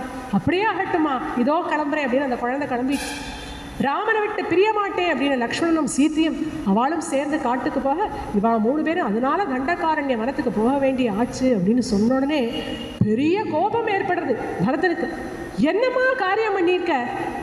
எனக்கு என்னவோ ராஜ்யத்தை சம்பாதிச்சுட்டு பெரிய சந்தோஷமான காரியம்னு பெருமை வைத்திக்கிறிய, இப்படி பண்ணலாமா? ராஜ்யமாமா முக்கியம், ராமண்ணா தானமா முக்கியம்? எனக்கு பெரிய அபகீர்த்தியை நீ சேர்த்து வச்சுட்ட. இந்த மாதிரி எனக்கு ராஜ்யத்தை சம்பாதிச்சு அப்பாவோட உயிரும் போச்சு, ராமண்ணாவே இப்படி காட்டுக்கு போகும்படி நேர்ந்ததேமா. இப்படி எனக்கு இந்த ராஜ்யத்தை சம்பாதிச்சு இதை நான் நிச்சயமாக ஆட்சி பண்ண போகிறது கிடையாது, இது ராமனுடையதுமா. உனக்கு தெரியாதா? இக்ஷ்வாகு வம்சத்திலே மூத்தவனுக்கு நான் ராஜ்யம் அப்படிங்கிறத உனக்கு என்ன தெரியாதா? நாங்கள்லாம் குழந்தையா இருந்தப்ப எத்தனை தரம் நீ சொல்லியிருக்க, பரதா ராமண்ணா பிற்காலத்தில் ராஜாவாகும் பொழுது நீ சமத்தா அவனுக்கு சேவகம் பண்ணணும்னு நீ எனக்கு சொல்லியிருக்கியம்மா. என்னம்மா ஆச்சு உனக்கு திடீர்னு? உன் மனசு இப்படி மாறுறதுக்கு என்னம்மா காரணம்? ஏமா இப்படி பண்ணின? துடிக்கக்கூடிய பரதன் கிட்ட மறுபடியும் கைகை சொல்கிறான், என்னவோ நடந்து போயிட்டுறா பரதா, அதெல்லாம் விட்டுடும். இப்போ ஆக வேண்டியதை பார், முதல்ல உங்கள் அப்பாவுக்கு பண்ண வேண்டிய காரியங்களெல்லாம் பண்ணிட்டும் ராஜ்ய பட்டாபிஷேகம் பண்ணிட்டு ராஜ்ய பரிபாலனம் பண்ண ஆரம்பி அப்படின்னு கைகை அம்மா சொன்னோடனே அப்படியே புண்ணில் உப்பை வச்சு தேய்ச்சது போல இருந்துதான் பரதனுக்கு. என்னம்மா நான் என்ன சொல்கிறேன், நீ என்னம்மா சொல்லிட்டு இருக்கேன்? மாதுரூபே மமாமித்ரே திருஷம்சே ராஜகாமுகே, நான் உங்ககிட்ட நான் பேசவே மாட்டேன். நீ வந்து எனக்கு அம்மா ரூபத்தில் வந்து சத்ரு, நீ எனக்கு அம்மாவே கிடையாது. இப்படி ஒரு காரியத்தை நீ பண்ணி வச்சிருக்கே, இனிமே உன்னிடத்தில் நான் பேச மாட்டேன். நீ பண்ணின காரியத்துக்கு நீ தான்மா காட்டுக்கு போகணும், நீ தான் தப்பு பண்ணியிருக்க. ராமன் திரும்பி வரணும், நீ காட்டுக்கு போகணும். அப்படி இருக்க இந்த ராஜ்யத்தெல்லாம் ஏற்றுக்க சொல்கிற ஒரு காலம் முடியாது. உன்கிட்ட பேசவும் மாட்டேன், உன் முகத்தில் முழிக்கவும் எனக்கு பிடிக்கல. இதோ நான் என்னுடைய அம்மா கௌசல்யா அம்மாவை பார்க்க போகிறேன், அவன் என்ன நன்னா புரிஞ்சுப்பா அப்படின்னு அங்கேருந்து விருட்டுன்னு கிளம்பி பரதன் கிளம்புற கௌசல்யா அம்மாவை பார்க்கறதுக்கு. சத்ருக்னன் பரதன் 2 பேரும் சேர்ந்து இங்கேருந்து போகிறான். கௌசல்யா வீடு கைகை வீடுக்கு அடுத்த வீடு தான். அதனால் கௌசல்யாமாவுக்கு பரதன் வந்தாச்சுங்கிற விஷயங்கள் தெரியாது. அவன் பேசுறதெல்லாம் காதில் விழுது, என்ன பேசுகிறான்னு தெரியல, குரல் கேட்குறது. அவன் நினச்சிக்கிறா சுமித்ரா கிட்ட சொல்கிறான், சுமித்ரே ராமனும் லக்ஷ்மணும் காட்டுக்கு போயிட்டு 20 நாள் ஆயிடுச்சு, இப்போ இவரும் இல்லை, இவரும் காலமாயாச்சு, மனசு ரொம்ப வருத்தமாக இருக்குமா, பரத சத்ருகனால பார்த்தாலாவது கொஞ்சம் சமாதானமாக இருக்கும், வாயே குழந்தைகளை போய் பார்க்கலாம் அப்படின்னு சுமித்ரையை கூப்பிட்டு கௌசல்யாமா அங்கேருந்து வரா, இங்கேருந்து பரத சத்ருகனாள் வரா. இவன் 2 பேரும் பாதியிலேயே பார்த்துனுட்றான். உடனே பரதன் தடால்னு காலில் விழுந்த, கௌசல்யாம்மா அம்மா இப்படிலாம் ஆயிடுத்தேம்மா, நான் கேட்க தேசத்துலேருந்து வரதுக்கு முன்னாடி இவ்வளோ அனர்த்தங்கள் ஆயிடுத்தேம்மா அப்படின்னு சொல்லி அழும் பொழுது அந்த குழந்தையை தூக்கி சமாதானம் பண்ணணும் அப்படின்னு தான் நினைக்கிறான். அந்த குழந்தையோட கேசபாரங்களெல்லாம் வருடி கொடுத்து சமாதானமாக பேசணும்னு நினைக்கக்கூடிய கௌசல்யை, ஆனால் வயசானவள் துக்கத்தில் இருக்கா. ராமனை பிரிஞ்ச சோகம், ஆத்துக்காரர் எழுந்த துக்கம், இது ரெண்டுமா சேர்ந்து அவளுடைய வாக்கில் வார்த்தைகள் மாறி விழது. இதம் தே ராஜ்ய காமஸ்ய பிராப்யம் ராஜ்யம் அகண்டகம். பரதா, நீ எந்த ராஜ்யத்துக்கு ஆசைப்பட்டு இருந்தியோ இத்தனை காலமா, அந்த ராஜ்யத்தை உங்கள் அம்மா உனக்காக சம்பாதிச்சு வச்சுட்டா. தாராளமாக நீ ஆட்சி பண்ணு, அதில் எனக்கு எந்த விதமான வருத்தமும் கிடையாது, அதுக்கு நான் ஒரு பொழுதும் குறுக்க நிற்கவே மாட்டேன். ஆனால் பரதா, எனக்கு நீ ஒரே ஒரு உபகாரம் பண்ணணும்.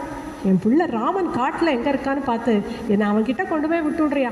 நான் அவன் கூட சேர்ந்துருக்கேன், நிச்சயமாக நான் உன்னுடைய ராஜ்யத்துக்கு தடையாக இருக்க மாட்டேன், நீயும் உங்கள் அம்மாவா நல்லா அந்த ராஜ்யத்தை ஆண்டு அனுபவிங்கோ அப்படின்னு பரதன் கிட்ட பேசுகிற மாதிரி வார்த்தைகள் கௌசல்யாமா வாக்கில் விழுத்து.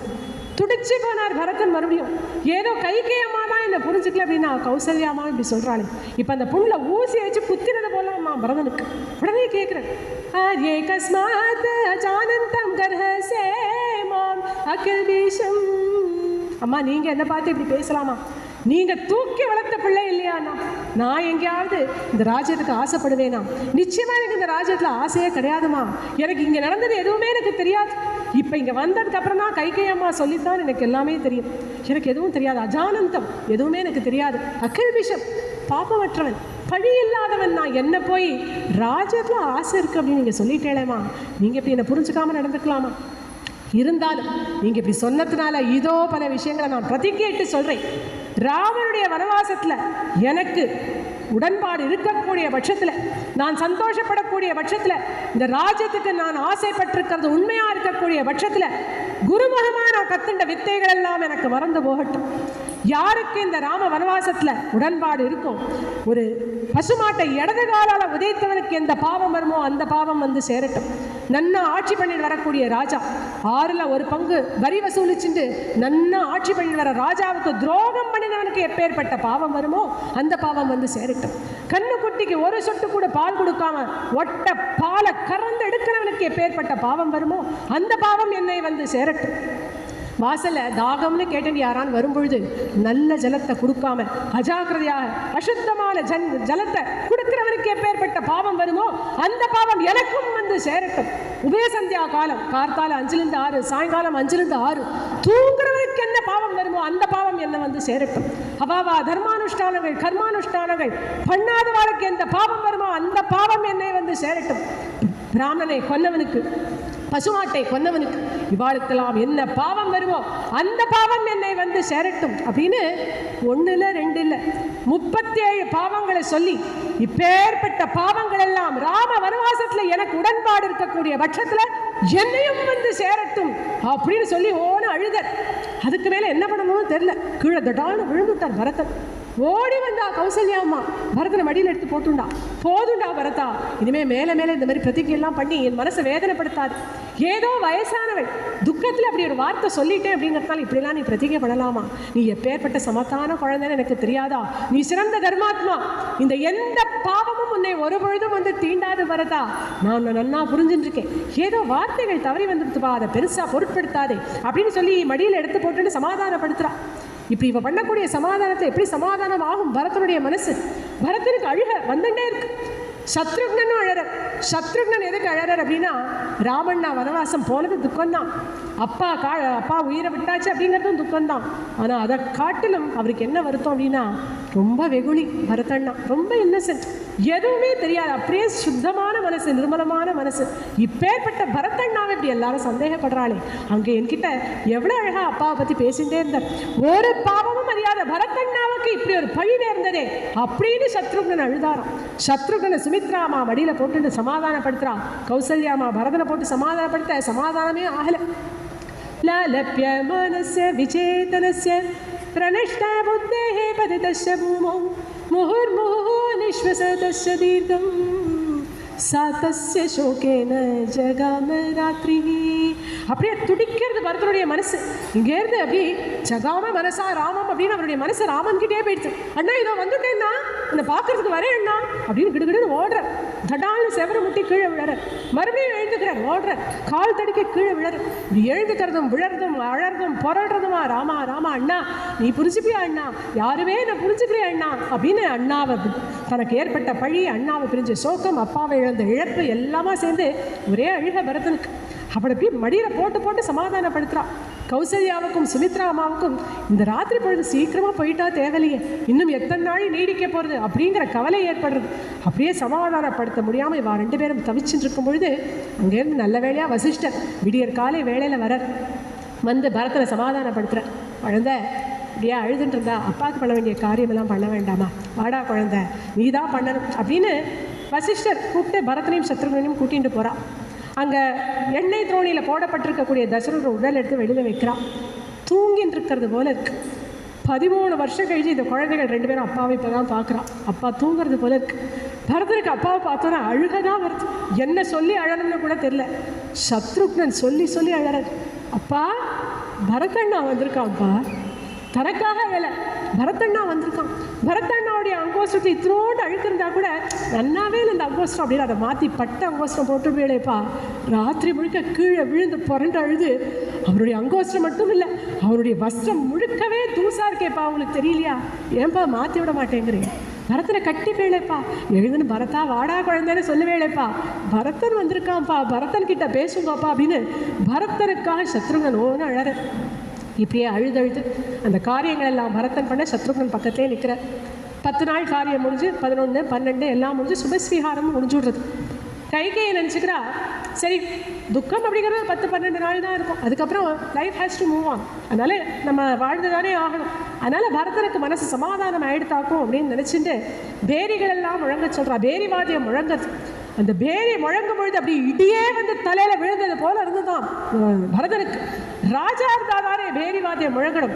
நாகம் ராஜா, நாகம் ராஜா, நான் ராஜா இல்லை, நான் ராஜா இல்லை அப்படின்னு பெருசாக கத்துற. சத்ருக்னா முதல்ல அந்த பேரியை நிறுத்த சொல் அப்படின்னு பெருசாக கூச்சல் போட்ட. அப்போதான் ஜனங்களுக்கெல்லாம் தோன்றது, ஓ நிஜமாவே பரதனுக்கு இந்த ராஜ்யத்தில் இஷ்டம் இல்லை போல இருக்கு அப்படின்னு லேசாக வாழ்க்கையில் அப்போ தான் புரிய ஆரம்பிக்கிறது. அன்றைக்கி ஒரு பெரிய சபையை வசிஷ்டர் கூட்டுறார். அவர் தானே இப்போ தற்காலிக ராஜாவாக இருக்கார். உடனே ஒரு பெரிய சபையை கூட்டினார். அப்படியே எள்ளு போட்டால் எள்ளு எடுக்க முடியாது, அப்படி ஒரு கூட்டம் அந்த சபையில். தசரதர் இருந்தாக்க அந்த சபை எப்படி இருக்குமோ அதுபோல் அந்த சபை நிறைஞ்சிருக்கு. அந்த சபைக்குள்ள பரதன் நுழையக்கூடிய அழகு பார்க்கும் பொழுது தசரதரே நுழைஞ்சது போல இருந்துதான்.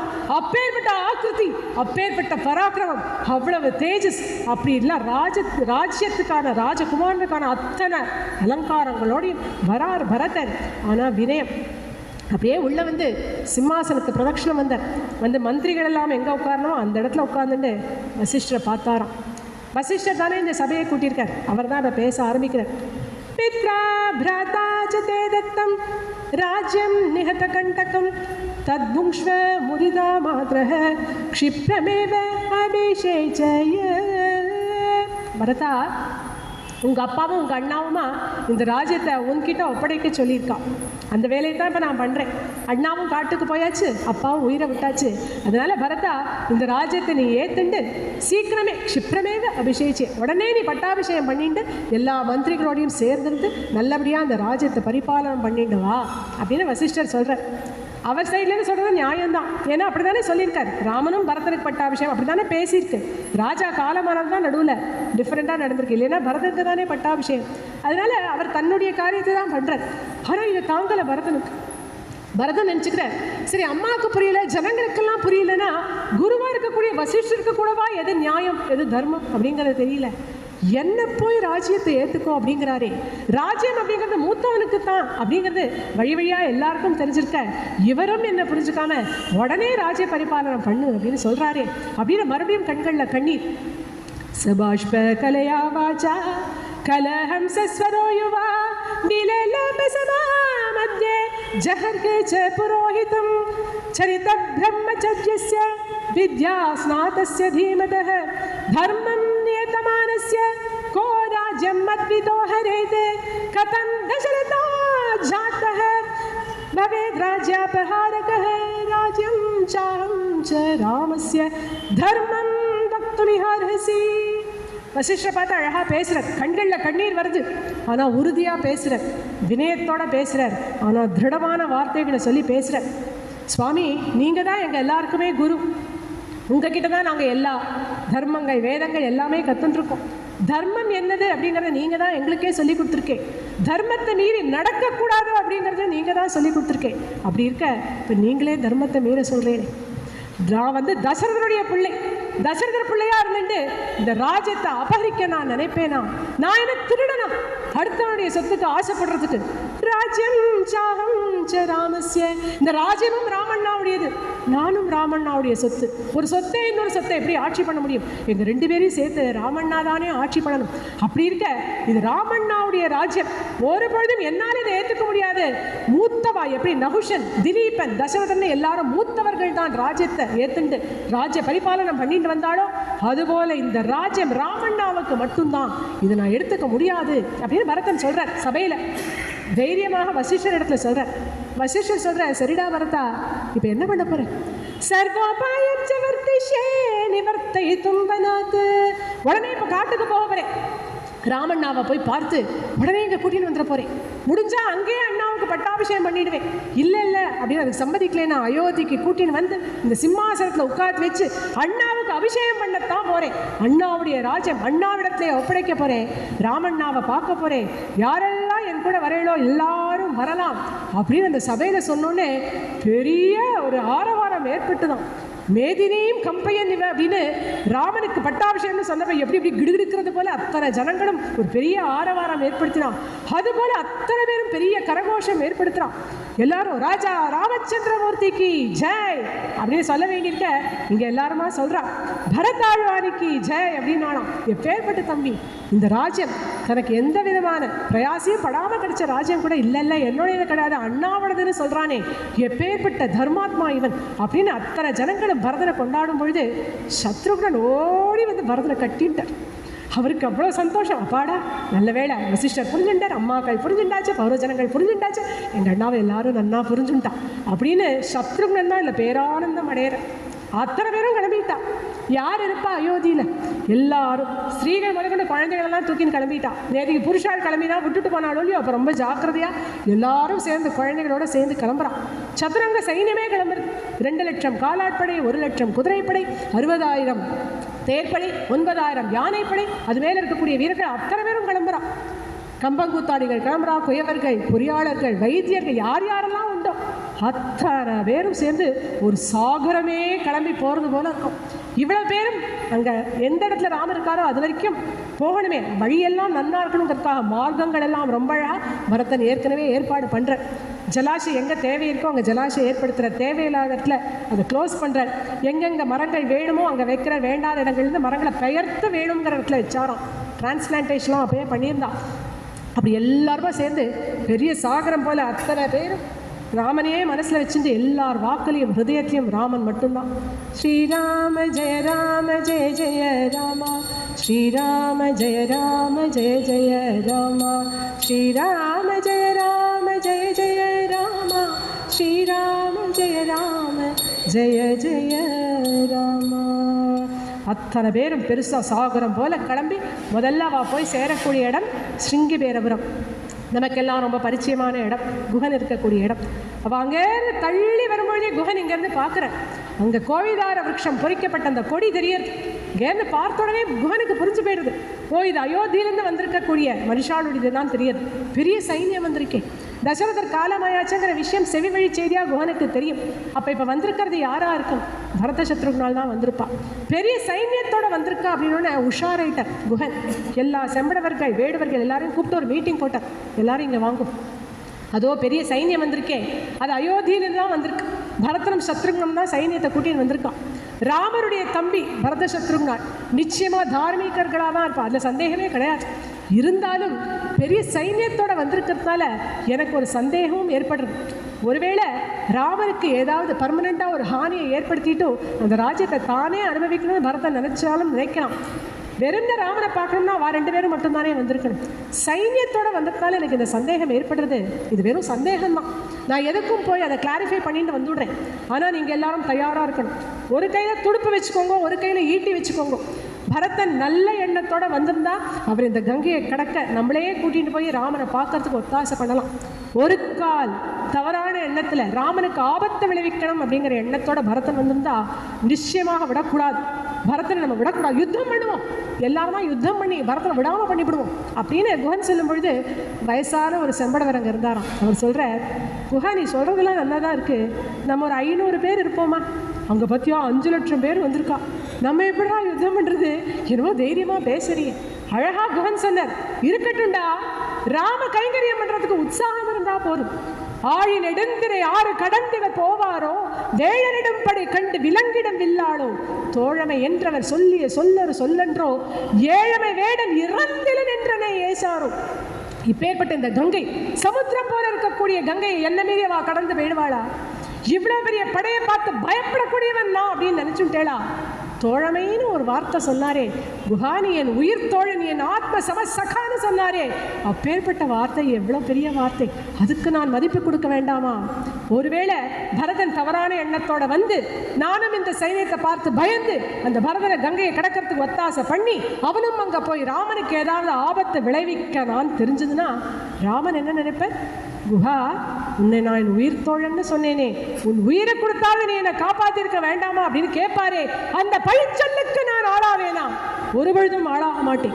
அதனால யுத்தம் பண்ணுவோம். தவறான இடத்துல வந்திருந்தா நம்ம உயிரை விட்டாலும் விடலாம், நம்ம புறத்து மேல வேணாவா போய்கிட்டும், உயிரோடு இருக்கிற வரைக்கும் ராமனுக்கு யாராலையும் ஆபத்து ஏற்பட நான் விடமாட்டேன் அப்படின்னு கம்பீரமா குஹன் இவாட்டெல்லாம் சொல்லிட்டும் மறுபடியும் ஆஸ்வாசப்பட்டுரு. இது ஒரு சந்தேகம் தான்ப்பா, நான் போய் கேட்டு வந்துடுறேன் அப்படின்னு சொல்லிட்டு குஹன் பரதனை பார்க்க போகக்கூடிய அழகு, ராமனை பார்க்க போகும்போது தேன் திணையெல்லாம் தட்டில் எடுத்துகிட்டு போன மாதிரி அதே போல தான் பரதனை பார்க்கறதுக்கும் தேன் திணையெல்லாம் எடுத்துட்டு ஞாத்திகள் புடைசூழ தான் போகிறார்.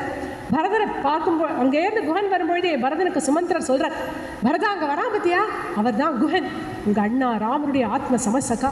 அந்த குஹன் கிட்ட விசாரிச்சாக்க ராமன் எங்கே இருக்காருங்கிற விஷயங்கள் நம்ம தெரிஞ்சு நோடலாம் அப்படின்னு சுமந்திரர் ஏற்கனவே பரதன் கிட்ட சொல்லும் பொழுது பரதன் குஹன் வந்தோடனே அப்படியே இறுக்கி ஆலிங்கனம் பண்ணிக்கிறார்.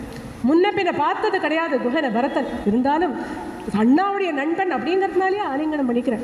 நீங்கள் என் அண்ணாவின் தோழனாவே, நம்ம குரோஹோ சகே அப்படின்னு கூப்பிடுறேன் அப்படின்னு இவர் சொன்னார். எனக்கு ரொம்ப சந்தோஷம். உடனே குஹன் சொல்கிறார், திடுத்துப்படி இவ்வளோ பேர் வந்துட்டே எனக்கு எந்த ஏற்பாடும் பண்ண முடியல, உங்களுக்கு இங்கெல்லாம் சௌரியமெல்லாம் இட வசதியெல்லாம் சௌரியமாக இருக்கா? அதெல்லாம் சௌரியமாக இருக்குப்பா. குஹா, இந்த கங்கையை கடந்து போகணும் அப்படின்னு ஆசைப்படுறோம், எங்கள் அண்ணாக்கு நீ தான் ஒத்தாசை பண்ணினியாமே, எங்களுக்கும் நீ உபகாரம் பண்ணுவியா அப்படின்னு பரதன் கேட்கும்பொழுது குஹன் சொல்கிறார், தாராளமாக பண்ணுவோமே, உங்களுக்கெல்லாம் உபகாரம் பண்ணுறதுக்கு தானே நாங்கள்லாம் எங்கள் சேவகர்களாக இருக்கோம். பரதா, நிச்சயம் உபகாரம் பண்ணுறேன். ஆனால் எனக்கு ஒரே ஒரு சந்தேகம் பரதா, அதை நான் உங்ககிட்ட கேட்குறேன். அந்த சந்தேகம் எதனால் அப்படின்னா, இவ்வளோ பெரிய சைன்யத்தோட நீ வந்திருக்கியா, அதனால வந்த சந்தேகம். கச்சின்ன துஷ்டோ விரதசி ராமஸ்யா கிருஷ்ண கர்மணஹ இயம் தே மஹதி சேனா சங்காம் ஜனயதீவமே. படிப்பறிவில்லாதவன் குஹன், இருந்தாலும் பகுத்தறிவு உடையவர். அவ்வளோ அழகாக பேசுகிறார். கேட்கும் பொழுதே, நீ உங்கள் அண்ணாவுக்கு கஷ்டத்தை ஏற்படுத்துறதுக்கு தானே வந்திருக்க, கொண்டு போட தானே வந்திருக்க, எனக்கு நன்னா தெரியும். அது மாதிரி கேட்கல. கேட்கும் பொழுதே சொல்கிறார், பரதா, நீ உங்கள் அண்ணாவுக்கு எந்த விதமான ஆபத்தும் ஏற்படுத்தக்கூட எண்ணத்தோட வந்துடலையே. சின்ன துஷ்டோ பிரஜசி, பேசக்கூடிய அழகு, அடுத்தவா மனசை நோகடிக்காம நீ எந்த தப்பான எண்ணத்தோடையும் வரல அப்படின்னு தான் நான் நினைக்கிறேன். எனக்கு அப்படி தான் தோன்றது. அப்படித்தானே? இந்த சந்தேகம் கூட இந்த சைன்யத்தை பார்த்ததுனால தான்ப்பா வந்திருக்கு அப்படின்னு குஹன் பேசக்கூடிய அழகு. இன்னொரு ராஜகுமாரனா இருந்தால் என்ன பண்ணியிருப்பேன்? நான் எவ்வளோ பெரிய ராஜகுமாரன், ஆஃப்டர் ஆல் ஒரு வேடன் என்னை பார்த்து இப்படி சந்தேகப்படுறானே, இவர் என்ன பண்ணுறேன் பார் அப்படின்னு குஹனுக்கு ஏதாவது ஆபத்து விட்டுட்டு நான் தானே தாண்டிக்கலாம்னு இன்னொரு ராஜகுமாரனாக இருந்தால் நினச்சிப்பேன். ஆனால் அங்கே இருக்கிறது பரதன், அவர் பேசக்கூடிய அழகு. குஹன் எப்படி ராமனுடைய தம்பி பெரிய ராஜகுமாரன் அப்படின்னு மரியாதை கொடுத்தாரோ, அதே போல் அதுக்கும் மேலே மரியாதை கொடுத்து பரதன் பேசக்கூடிய அழகு. எதனால மரியாதை அப்படின்னா வினயமே உருவானவர் பரதன். அவருக்கு யாரையும் எடுத்தறிஞ்சு பேச தெரியாது, அவருடைய ஸ்வபாவம் அது ஒரு காரணம். ரெண்டாவது அண்ணாவுடைய தோழர். அப்படி இருக்கும் பொழுது எப்படி நான் மதிப்பு கொடுக்காம இருக்க முடியும்? மூன்றாவது வயசானவர், வயசுக்கு மதிப்பு கொடுக்க வேண்டாமா? இந்த 3 காரணங்களாலையும் பரதன் பேசக்கூடிய அழகு. தமேவம் அபிபாஷந்தம் ஆகாஷாய நிர்மலஹ பரதஹ ஸ்லக்ஷ்ணயா வாசா குஹம் வசனம் அப்ரவீத். இந்த இடத்துல பரதனை ஆகாஷ இவ நிர்மலக அப்படின்னு வால்மீகி சொல்ற. அப்படி பறிஞ்சுட்டு வராராம் வால்மீகி பரதனுக்கு. குஹா, இந்த பரதனை சந்தேகப்படாதரா, ஆகாசம் போல நிர்மலமானவன் அந்த பரதன், அவனுக்கு எந்த விதமான தவறான எண்ணமும் கிடையாதுரா குஹா, ஆளாளுக்கு இப்படி சந்தேகப்பட்ட அவன் மனசு நோகடிக்காதேங்கோ அப்படின்னு சொல்றது போல இந்த இடத்துல வால்மீகி சொல்றார், ஆகாசம் போல நிர்மலமானவன். ரொம்ப அழகா பரதன் பேசுற. ராகவஹ சஹிமே பிராதா ज्येष्ठः पितृसमो मतः मा भूत्सकालो यत्कष्टं न मां शङ्कितुमर्हसि. குஹா, எங்கள் அண்ணா ராமண்ணா மூத்த அண்ணா, எனக்கு அப்பாவுக்கு துல்லியமானவர். அப்பேற்பட்ட மரியாதையும் பிரேமையும் வாத்சல்யமும் அவர் மேலே நான் வச்சிருக்கேன். இப்படி ஒரு சந்தேகம் உனக்கு என்றைக்குமே என் மேலே வரவே வேண்டாம். தம் நிவர்த்தயித்தும் யாமி காகுத்ஸம் வனவாசினம் புத்திரஞானதே கார்யா குஹ சத்யம் பிரவீமிதே குஹ சத்யம் பிரவீமிதே. எனக்கு வேறு எந்த தப்பான எண்ணமுமே இல்லைப்பா. எங்கள் அண்ணாவை பார்த்துட்டு மட்டும் போகிறதுக்காக நான் வரல. அண்ணா கிட்ட அந்த ராஜ்யத்தையும் திருப்பி கொடுத்து அண்ணாவை திருப்பி கூட்டின்னு போகிறதுக்காக வந்திருக்கேன்டா பரதா. சத்யம் பிரவீமிதே, நான் சொல்கிறது சத்தியம். ஒரு வேடன் கூட தன்னை பற்றி தப்பாக நினைக்கக்கூடாது அப்படின்னு அவ்வளோ பொறுமையாக சத்தியமிட்டு சொல்கிறேன். இப்படி பரதன் பேசின உடனே தடால்னு காலில் விழுந்தார் குஹன். धन्यस्त्वं नत्वया तुल्यं पश्यामि जगति तले अयत्नात् आगतं राज्यं यस्त्वं त्यक्तुं निहच्छसि. பரதா, உன்னை போல ஒரு தர்மாத்மா இது வரைக்கும் நான் பார்த்ததே கிடையாது அப்படிங்கிற பெரிய பாக்கியசாலி நீ. எந்த விதமான பிரயத்னமே படாமல் தேடி வந்த ராஜ்யம் அது. உனக்கு நீ எடுத்துட்டா யாரும் உன்னை ஒன்றும் சொல்ல முடியாது. அப்படி இருக்கக்கூடிய ராஜ்யத்தை கூட இது என்னோடது இல்லை, எங்கள் அண்ணாவோடது, திருப்பி கொடுக்கணும்னு தியாகம் பண்ண வந்திருக்கேன் பரதா. சாஸ்வதி கலுதே கீர்த்தி லோகான் அனுசரிஷ்யதி. உன்னுடைய கீர்த்தியானது இந்த லோகத்தில் சமுத்திரங்கள் மலைகள் மரங்கள் எல்லாம் எத்தனை காலம் இருக்குமோ அத்தனை காலமும் பரதா உன்னுடைய கீர்த்தியானது இருக்கும் அப்படின்னு குஹன் இங்கே பரதனை கொண்டாடுற. மேலே பரதன் கேட்குறேன், இங்கே ஒரு நாள் ராத்திரி தங்கினாலாமே எங்கள் அண்ணாமணி லக்ஷ்மணன் எல்லாம், எங்கே தங்கினா எங்கே படுத்துண்டா எல்லா இடத்தையும் சொல்லும் போலே அப்படின்னு உடனே கூட்டிகிட்டு போகிறார் குஹன். ராமலக்ஷ்மணர் சீத்தையெல்லாம் படுத்துட்ட இடத்த காட்டுறதுக்காக. லக்ஷ்மணன் படுத்துக்கல, சீத்தையும் ராமனும் படுத்துட்ட இடம் அது அழகாக ஒரு வேலி போட்டு வச்சுருந்தாராம். அந்த ஃபென்ஸை திறந்து இங்கே தான்ப்பா படுத்துண்டா அப்படின்னு காட்டும் பொழுது அந்த இடத்துல சீதாதேவியோட புடவையில் இருக்கக்கூடிய கனக்க பிந்துக்கள் ஜரிக்கைகள் எல்லாம் அங்கே இருக்கக்கூடிய கோர புழுலெல்லாம் மாட்டின்னு இருக்கு. அதெல்லாம் பார்த்த உடனே அப்படி பெரிய அழுக வருது. மூர்ச்சையே ஆகி விழுந்தாராம் பரதன். எங்கண்ணாவுக்கு இப்படி ஒரு நிலைமையா? என்னவோ ஜட்டாபாரம் போட்டுட்டாங்கிறா, ஏற்கனவே மரபரி கட்டின்னு இருக்கா, கட்டாந்தரையில் படுத்துட்டு இருக்காளே, இதுக்கெல்லாம் நான் தானே காரணம் அப்படின்னு அதை நினைச்சு நினைச்சு நினைச்சு நினைச்சு மூர்ச்சையாக விழுந்துட்டார் பரதன். ஓடி வந்து சத்ருகன் மடியில் எடுத்து போட்டுக்கிறார். அண்ணா இப்படிலாம் மூர்ச்சி ஆகாதேங்கோ அண்ணா, நீங்கள் உயிரோடு இருந்தால் தான் நான் என்னால் இருக்க முடியும், உயிர் போயிடாமல் பார்த்துக்கோங்கன்னா மடியில் எடுத்து போட்டுட்டு கங்கா ஜலத்தை எடுத்து அந்த மூர்ச்சியை தெளிய வைக்கிறார். கட்டிக்க கூட பயமாக இருக்கு, கட்டிண்டா உயிர் போயிடுமோன்னு பயந்துட்டு பெருங்குரல் எடுத்து சத்ருகன் அழும்பொழுது எங்கேயோ இருக்கக்கூடிய கைகை கௌசல்யை காதலெல்லாம் சத்ருகனுடைய அந்த அழுகை சத்தம் கேட்கறது. கைகைக்கு ஓடிப்போய் உடனே பரதனை பார்க்கணும், தூக்கி மடியில் போட்டுக்கணும்னு ஆசை. ஆனால் அவன் கோச்சின்னு இருக்கானே, அதனால கௌசல்யாமா பரிதாபமாக பார்த்தானான். கௌசல்யாமா அவளுடைய பாவத்தையும் புரிஞ்சுட்டு தனக்கும் பரதனை பார்த்தாக பாவமாக இருக்கு. ஓடி வந்து பரதனை தன் மடியில் போட்டுக்கிறான். புத்ரா வியாதிர்னதே கச்சித்து ஷரீரம் பரிபாதித்தே. ஏண்டா குழந்தை, எப்படி மூர்ச்சியாகி விழுற? உனக்கு உடம்பு சரியில்லையா? வேண்டாண்டா, இப்படி மூர்ச்சியாகி விழாத. இந்த ராஜ்யமே எனக்கு உனக்கு அதீனமாக இருக்கு, உன்னை நம்பி தாண்டா நான் இருக்கேன், உன்னை பார்த்து தான் நான் உயிரே வரைச்சுட்டு இருக்கேன். ராமலக்ஷ்மணர் காட்டுக்கு போயாச்சு, எங்கள் ஆத்துக்காரன் உயிரோட இல்லை, நீ தாண்டா எங்கள் எல்லாருக்கும் கதி. குழந்தை இவ்வளோ மூர்ச்சியாகி விழாத அப்படின்னு கௌசல்யாமா ஆஸ்வாசப்படுத்தும் பொழுது அப்போ பரதனுக்கு தோன்றது, இனிமேல் நம்ம இப்படி மூர்ச்சியாகக்கூடாது, ஏன்னா எல்லாரும் கவலைப்படுறான், நம்ம கொஞ்சம் சமாதானமாக இருக்கணும் அப்படின்னு நினச்சிட்டு பெருசாக இங்கேயும் ஒரு பிரதிஜை பண்ணுறார்.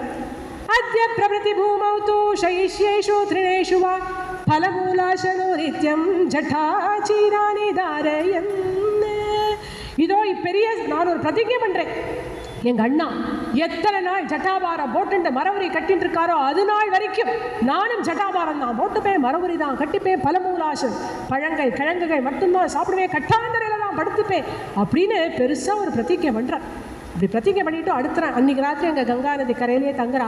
அடுத்த நாள் கார்த்தால குகனுடைய ஒத்தாசையனோட அத்தனை பேரும் அந்த கங்கையை கடந்து இந்த பரத்வாஜர் இருக்கக்கூடிய அந்த ஆசிரமம் பிரயாகம் அப்படிங்கிற க்ஷேத்திரத்துக்கு மைத்ரம் அப்படிங்கிற முகூர்த்தத்தில் போய் இறங்குறான். இந்த பெரிய சைன்யம் உள்ளே போயாச்சு அப்படின்னா ரொம்ப டிஸ்டர்பன்ஸாக இருக்கும் இல்லையா அந்த பரத்வாஜருக்கு. அதனால சைன்யத்தை கொஞ்சம் தள்ளியே நிறுத்திட்டு பரதன், சத்ருக்னன், வசிஷ்டன் முக்கியப்பட்டவாழ்லாரும் பரத்வாஜரை போய் பார்க்குறான். எல்லாம் சாதாரணமாக குஷ்ண பிரச்சனைலாம் பண்ணி முடிச்சுட்டு பரத்வாஜர் நேரடியாகவே இப்போ பரதனை பார்த்து கேட்குறேன். குஹனை போல் அப்படியே மூடி மறைச்செல்லாம் கேட்குறேன், டைரெக்டாக கேட்குறேன், என்னடா பரதா இப்போ தானே உனக்கு ராஜ்யம் கிடைச்சிருக்கு, அதை ஆட்சி பண்ணி அனுபவிக்க வேண்டியது தானே, ராஜ்யம் கிடைச்சதும் கிடைக்காதுமா வேக வேகமாக வந்திருக்கே காட்டுக்கு, என்ன விஷயம், என்ன எண்ணத்தோட வந்திருக்க, ராமனை பார்த்துட்டு போக வந்திருக்கியா இல்லை ராமனுக்கு நிரந்தரமாக ஆபத்தை ஏற்படுத்திட்டு இந்த ராஜ்யத்தை நீயே அனுபவிக்கலாம்னு வந்திருக்கியா அப்படின்னு கேட்டோடனே நாடி நரம்பெல்லாம் நடுங்கி போயிடுத்து பரதனுக்கு. ஏதோ குஹன் படிப்பறிவு இல்லாதவர், அவர் கூட சந்தேகமாக தான் கேட்டார், இவர் இப்படி பார்த்து கேட்குறாரு, திருக்காலன் ஞானி இல்லையா அவர், இவர் இப்படி கேட்கலாமா அப்படின்னு கண்களில் கண்ணீர் பெருக மறுபடியும் தோன்று எத்தனை பேர் சந்தேகப்பட போகிறான்னு தெரியலையே. பரத்வாஜர்கிட்ட சொல்கிறேன், நீங்கள் இப்படி கேட்கலாமா, நான் அண்ணாவை பார்த்துட்டு போகிற எண்ணத்துலையும் வரல, அண்ணாவுக்கு ஆபத்து விளைவிக்க எண்ணத்துலையும் வரல, அண்ணா கிட்ட ராஜ்யத்தை ஒப்படைச்சிட்டு திருப்பி கூட்டிகிட்டு போனாங்க, நானே வந்திருக்கேன், இவ்வளோ பேரையும் எதுக்கு கூட்டிகிட்டு வந்தேன் அப்படின்னா நானாக கூப்பிடல, யாரெல்லாம் வரையலோ வாங்கோனே அத்தனை பேரும் அவளாவே கிளம்பி வந்துட்டான், நான் தடுக்கலை, அவ்வளோதான். இன்னொன்று நான் கெஞ்சி கேட்டு ஒருவேளை எங்கள் அண்ணா வரலன்னா இவ்வளோ பேரும் கேட்டால் எங்கள் அண்ணா வந்துட மாட்டாளா, அதுக்காக எனக்கு சப்போர்ட்டுக்காக தான் நான் கூட்டிகிட்டு வந்திருக்கேன் அப்படின்னு சொன்ன உடனே பரத்வாஜர் சொல்கிறேன், பரதா நீ நல்ல எண்ணத்தோடு தான் வந்திருப்பேன்னு எனக்கு தெரியும், நீ சிறந்த தர்மாத்மான்னு எனக்கு தெரியும் அப்படிங்கிற. அப்போ ஏன் அந்த கேள்வி கேட்டார் அப்படின்னா, பிரவீன் நான் கிளாஸில் ஒரு விளக்கம் சொன்னான், அருமையான விளக்கம். நம்ம இந்த மாதிரி சத்சங்கெல்லாம் அட்டன் பண்ணுறோம்னு வச்சுக்கோங்களேன், மனசு அப்படியே ரொம்ப சுத்தமாக இருக்கும். யாராவது கோவிலுக்கு கும்பாபிஷேகம் அப்படின்னு வந்து கேட்டு நன்கொடை கேட்டால் 50,000 கொடுக்கணும் அப்படின்னு நமக்கு மனசில் தோணும். வச்சுன்னு என்ன பண்ண போகிறோம், போகிறோம் எல்லாத்தையும் தானம் பண்ணலாம் அப்படின்னு 50,000 தோணும். ஒரு மாதம் கழிச்சு தான் கும்பாபிஷேகம், ஒரு 2 நாள் கழித்து 50,000 கொஞ்சம் ஜாஸ்தியோ, 25,000 போகிறோம், அப்புறம் பார்த்துக்கலாம் வேறு கோவிலுக்கு அப்படின்னு 2 நாளில் அப்படி 25 ஆகும். இன்னொரு 2 நாளில் நம்ம நாட்டில் மோட்டர் ரிப்பேராக போயிடும், 10,000 ரூபா அதுக்கு போயிடும், அடடா 10,000 ரூபா இதுக்கே போயிடுச்சு, 10,000 ரூபா போகுது அப்படின்னு தோணும். அப்படியே கொஞ்சம் கொஞ்சமாக குறைஞ்சி நிஜமாகவே நம்ம தானம் கொடுக்கும்பொழுது 1,000 2,000 தான் கொடுப்போம். ஒரு 50,000 ஒரு மாத காலத்தில் 2,000 ஆகும் பொழுது பெரிய ராஜ்யம். 1.5 மாதம் கேப் இருக்குது ராமண்ணாவை தேடி, இது வரைக்கும் 1.5 மாதம் ஆயிடுச்சு. அதனால சலானா பிராணினா மதிகி, நம்ம மனசு வந்து அப்படியே மாறிண்டே தான் இருக்கும். அதுவும் பைசா விஷயம்னா டெஃபினட்டாக மாறத்தானே செய்யும். அதனால இவர் சொல்கிற, பரதா நீ கிளம்புற அன்னைக்கு ராமனிடத்தில் ராஜ்யத்தை கொடுக்கணும் அப்படிங்கிற எண்ணம் உனக்கு இருந்தது நிச்சயம்தான். ஆனால் இவ்வளோ காலம் ஆயிட்டேன், இன்னி வரைக்கும் உன்னுடைய மனசு ஸ்திரமாக இருக்காரு பார்க்கறதுக்காக நான் அந்த கேள்வி கேட்டேன். அப்படியே ஒரு பில்டிங் எழுப்புறதுக்கு முன்னாடி தூணெல்லாம் ஆட்டி பார்ப்போம் இல்லையா, அதுபோல் உன்னுடைய பக்தி திருடமாக இருக்கா அப்படின்னு பார்க்கறதுக்காக கேட்டேன் பரதா, வேறு எந்த ஒன்றுமான இதுவும் இல்லை, உண்மையில எனக்கு சந்தேகமே இல்லைடா அப்படின்னு பரத்வாஜர் சமாதானம் சொன்னாலும் குத்தினது தான். பரதனுக்கு பாவம், சரி புரிஞ்சுட்டாரே அப்படின்னு நினச்சிக்கிறான். உடனே எல்லாருக்கும் அதிதி சத்காரம் எல்லாம் பரத்வாஜரே பண்ணுற, எல்லாரும் அப்படியே ரொம்ப சந்தோஷமாக இருக்கா, இங்கேயே இருந்துடலான்னு தோன்ற அளவுக்கு அப்படியே அந்த எல்லாத்துலேயும் மயங்கி போகிறா ஜனங்கள் அத்தனை பேர். ஆனால் பரதனும் சத்ருகனும் அந்த எதுக்கும் மயங்கவே இல்லையா. பெரிய ஒரு அரண்மனையை காட்டி இங்கெங்கோ இன்னைக்கு ராத்திரி அப்படின்னு சொல்லும் பொழுது அந்த அரண்மனைக்குள்ளே நுழையும் பொழுதே பெரிய சிம்மாசனம் இருக்கு. ஆசனம் பூஜையாமாய ராமச ராமாய அபிப்ரணம்ய ச வாலவ்ய ஜனமாதாய யசீததே சசிவாசனே. ஒரு பெரிய சிம்மாசனத்தை பார்த்த உடனே பரத சத்ருகனுக்கு ராமரே உட்கார்ந்துருக்கார், ராமரே காட்சி தர சாட்சாத்காரம் மாறுது. ராமாய அப்படின்னே வருது வார்த்தை, ராமாய அபிப்ரணம்ய ஓடி போய் அண்ணான்னு சொல்லி நமஸ்காரம் பண்ணுறான். பக்கத்துலேயே இருக்கிற பூவெல்லாம் அண்ணாவுக்கு போடுறான். வால வியஜனம் அந்த 2 சாமரங்களையும் 2 பேரும் எடுத்து ராத்திரி முழுக்க இந்த ராமண்ணாவுக்கு வீசினாலாம். எந்த ஒரு போகத்துக்கும் ஆட்படாமல், நீங்கள் என்ன வேணும்னாலும் கொடுங்க, எந்த போகத்துக்கும் நான் ஆட்பட மாட்டேன், எனக்கு ராமண்ணா தான் முக்கியம் அப்படின்னு பக்தி ஞான விரக்தி பூர்ண ஹிருதய த்வாமேவ சீதாபதே தியாயன் ஆச ஜிதேந்திரிய பரத ஹித்வா ச நித்ராம் சுகம். அப்படியே தூக்கத்தை தொலைச்ச சுகங்கள் எல்லாத்தையும் விட்டுட்டு ராமன் தான் முக்கியம் அப்படின்னு காட்டுறாரு இல்லையா. இது இந்த ராம பக்தியை காட்டக்கூடிய அழகான இடம். அடுத்த நாள் கார்த்தால பரத்வாஜர்கிட்ட எங்கே ராமண்ணா இருக்கார் அப்படின்லாம் கேட்டுட்டு இங்கேருந்து இவா எல்லாரும் கிளம்பி அந்த சித்திரக்கூடம் அப்படிங்கிற இடத்துக்கு எப்படி போகணும்னு கேட்டுட்டு எல்லாருமா கிளம்பி போகிறா. அங்கே ராமர் எப்படி இருக்கார் அப்படின்னாக்க சீதா தேவியை சந்தோஷப்படுத்திண்டு, ஏன்னா அந்த குழந்தை எல்லாத்தையும் சர்வத்தையும் விட்டுட்டு இவரோட வந்திருக்கா இல்லையா, அவள் சந்தோஷமாக இருக்கணும் இல்லையா, அதனால அவளை சந்தோஷப்படுத்திட்டு இருக்காராம். दीर्घकालोषितस्तस्मिन् गिरौ गिरिवनप्रियः वैदेह्या प्रियम् आकाङ्क्षन् स्वं च चित्तं विलोभयन् पश्य मैथिली चित्रकूटवनं पुष्पितविविध वृक्षसम्पूर्णम्. சீதை இங்கே பார்த்தியா எவ்வளோ மரங்கள் இருக்குது பார்த்தியா, இதுதான் சம்பகா மரம், அதோ அது கேசரி விருட்சம், எவ்வளோ பூக்கள் கீழே போட்டிருக்கு பார், அதோ அதுதான் வேற ஒரு பூவுடைய மரம் அப்படின்னு ஒரு மரத்துடைய பேரையா சொல்லி சொல்லி அதுதான் அந்த மரம் அந்த மரம்னு எல்லாத்தையும் வேடிக்கை காட்டிகிட்டே வர. தாவதி ஹரிணி ஹரிணேன த்வமிவ மயா சஹ பிரியேண. அங்கே ஒரு பெண்மான் ஆண்மானோட சேர்ந்து ஓடி போகிறது, அதை காட்டி சொல்கிறேன். சீதையை பார்த்தியா, அந்த பெண்மான் ஆண்மானோட ஓடி போகும்பொழுது நீ என் கூடவே ஓடி ஓடி வர்றது போல இருக்குல்ல அப்படின்னு அந்த மானை காட்டுறேன். புத்திர புத்ரேதி கூஜதி சகுனி சம்பிரதி நகர்யாமிவ ஜனனி. அப்போ ஒரு பறவை வந்து கூவுறது, சில சமயம் பறவைகள் கூப்பிடும்போது நம்ம பேரை சொல்கிறது போல இருக்கும், ராமா ராமா ராமா அப்படின்னு கூவுறது போல இருக்கு. உடனே ராமனுக்கு அம்மா ஞாபகம் வந்துட்டு, சீதே எங்கள் அம்மா இப்போ என்னதானே நினச்சிட்டு ராமா ராமான்னு கூப்பிட்டுருப்பாளே அப்படின்னு சொல்லும்பொழுது கண்கள்லாம் பறிக்கிறது ராமனுக்கு. உடனே சீதை அவருடைய கையை அப்படியே இறுக்கி பிடிச்சிக்கிறான். ஏன் கவலைப்படுறேன், 1.5 மாதம் முடிச்சு போயிட்டே, இன்னும் 13 வருஷம் தானே இருக்குது, சீக்கிரமே நம்ம போயிடலாம் அப்படின்னு குழந்தைக்கு சமாதானம் சொல்கிறது போல் சீதை ராமனுக்கு சமாதானம் சொல்லிட்டு இவா எல்லாரும் அங்கே சந்தோஷமாக அந்த சித்திரக்கூடத்தில் வாழ்க்கையை நடத்தின்னு வந்துட்டுருக்கான். அந்த திண்ணையில் உட்காந்து இவா 3 பேரும் பேசிட்டு இருக்கும்பொழுது திடீர்னு பேரிரைச்சல், ஒரு சைன்யம் வரக்கூடிய சத்தம் கேட்கறது. உடனே ராமன் லக்ஷ்மணன் சொல்கிறார், லக்ஷ்மணா எந்த ராஜா வர்றாருன்னு பாரு, இந்த காட்டில் எங்கேயோ தான் வருது, ஆனால் காடே நிசப்தமாக இருக்கிறதுனால கேட்கறது, யார் வரான்னு பாரு அப்படின்னோடனே ஒரு மரத்து மேலே ஏறிதார் லக்ஷ்மணர். கோவிதார விருட்சம் பொறிக்கப்பட்ட கொடியை பார்த்தோன்னே அவருக்கும் புரிஞ்சு போய்டுறது, லக்ஷ்மணனுக்கும் கோபம் வருது. இங்கே லக்ஷ்மணன் கோபக்காரன் அப்படின்னு நம்ம டிசைட் பண்ணவே கூடாது. ராமனுக்கு ஆபத்து அப்படின்னா லக்ஷ்மணனுக்கு கோபம் வரும். அது அப்பா மூலியமாக ஆபத்துனாலும் சரி, அம்மானாலும் சரி, தம்பினாலும் சரி, ராமனுக்கு ஆபத்துனா லக்ஷ்மணனுக்கு தாங்காது. அதனால ஒரு பெரிய கோபம் வருது. உடனே சொல்கிறார், அண்ணா கவலைப்படாதீங்க, மன்னியோட நீங்கள் ஆசிரமத்துக்குள்ளே போங்க, பரத சத்ருக்னால் நான் சைன்யத்தோட வந்திருக்கா, உங்களுக்கு ஆபத்தை விளைவிக்கிறதுக்காக வந்திருக்கா, நானே பார்த்துப்பேன், அத்தனை பேரையும் நானே ஜெயிச்சுடுவேன், நானே வதம் பண்ணிடுவேன், நீங்கள் கவலைப்படாதீங்க. படப்படன்னு பேசிகிட்டே இருக்கார் லக்ஷ்மணன்.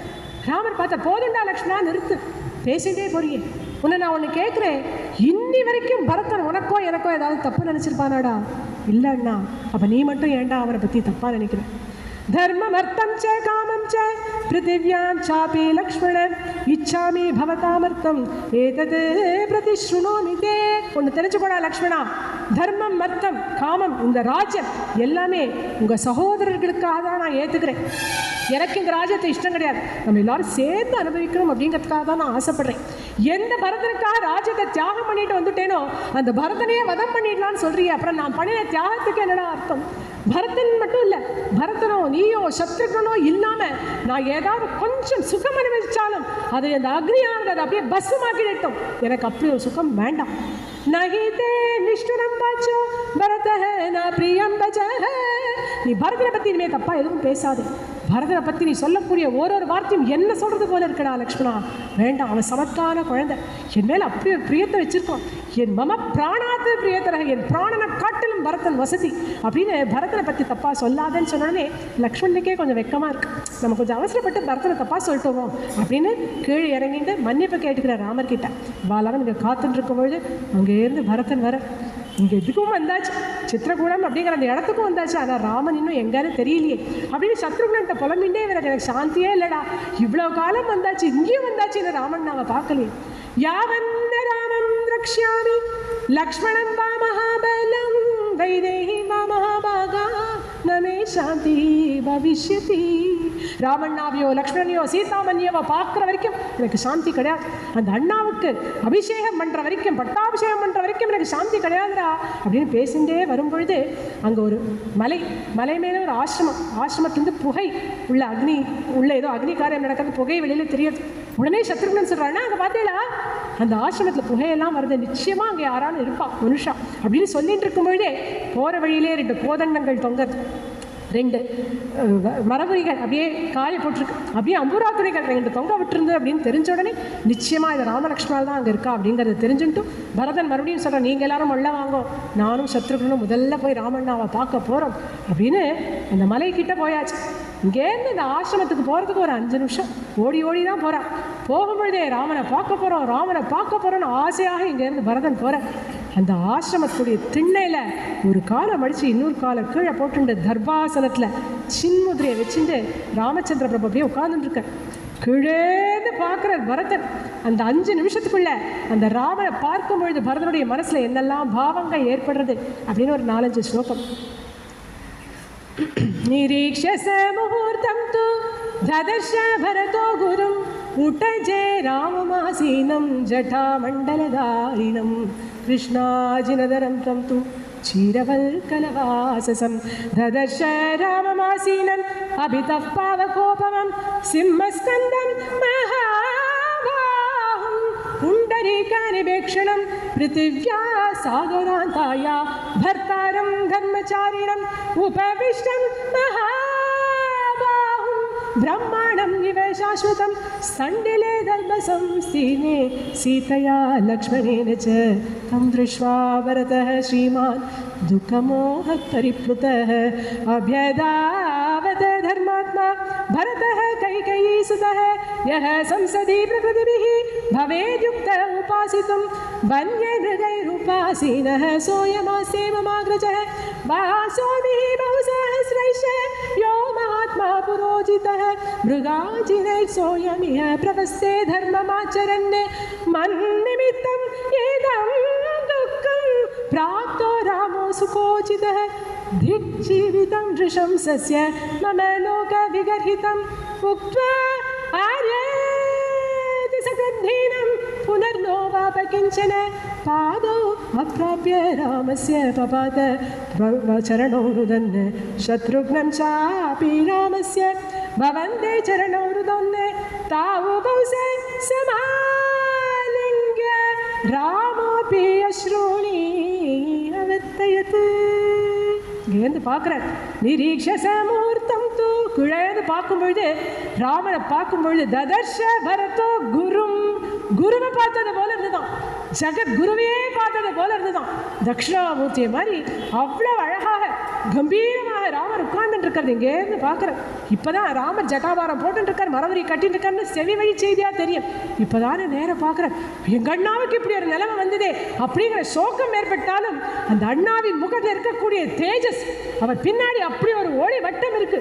சிம்மஸ்கந்தம் உருண்ட கிருண்ட தோள்கள், அகன்ற முகங்கள், திண்ணற்ற திருவேணி ராமண்ணாவுக்கு அதை அங்கேருந்து பார்க்குறேன்.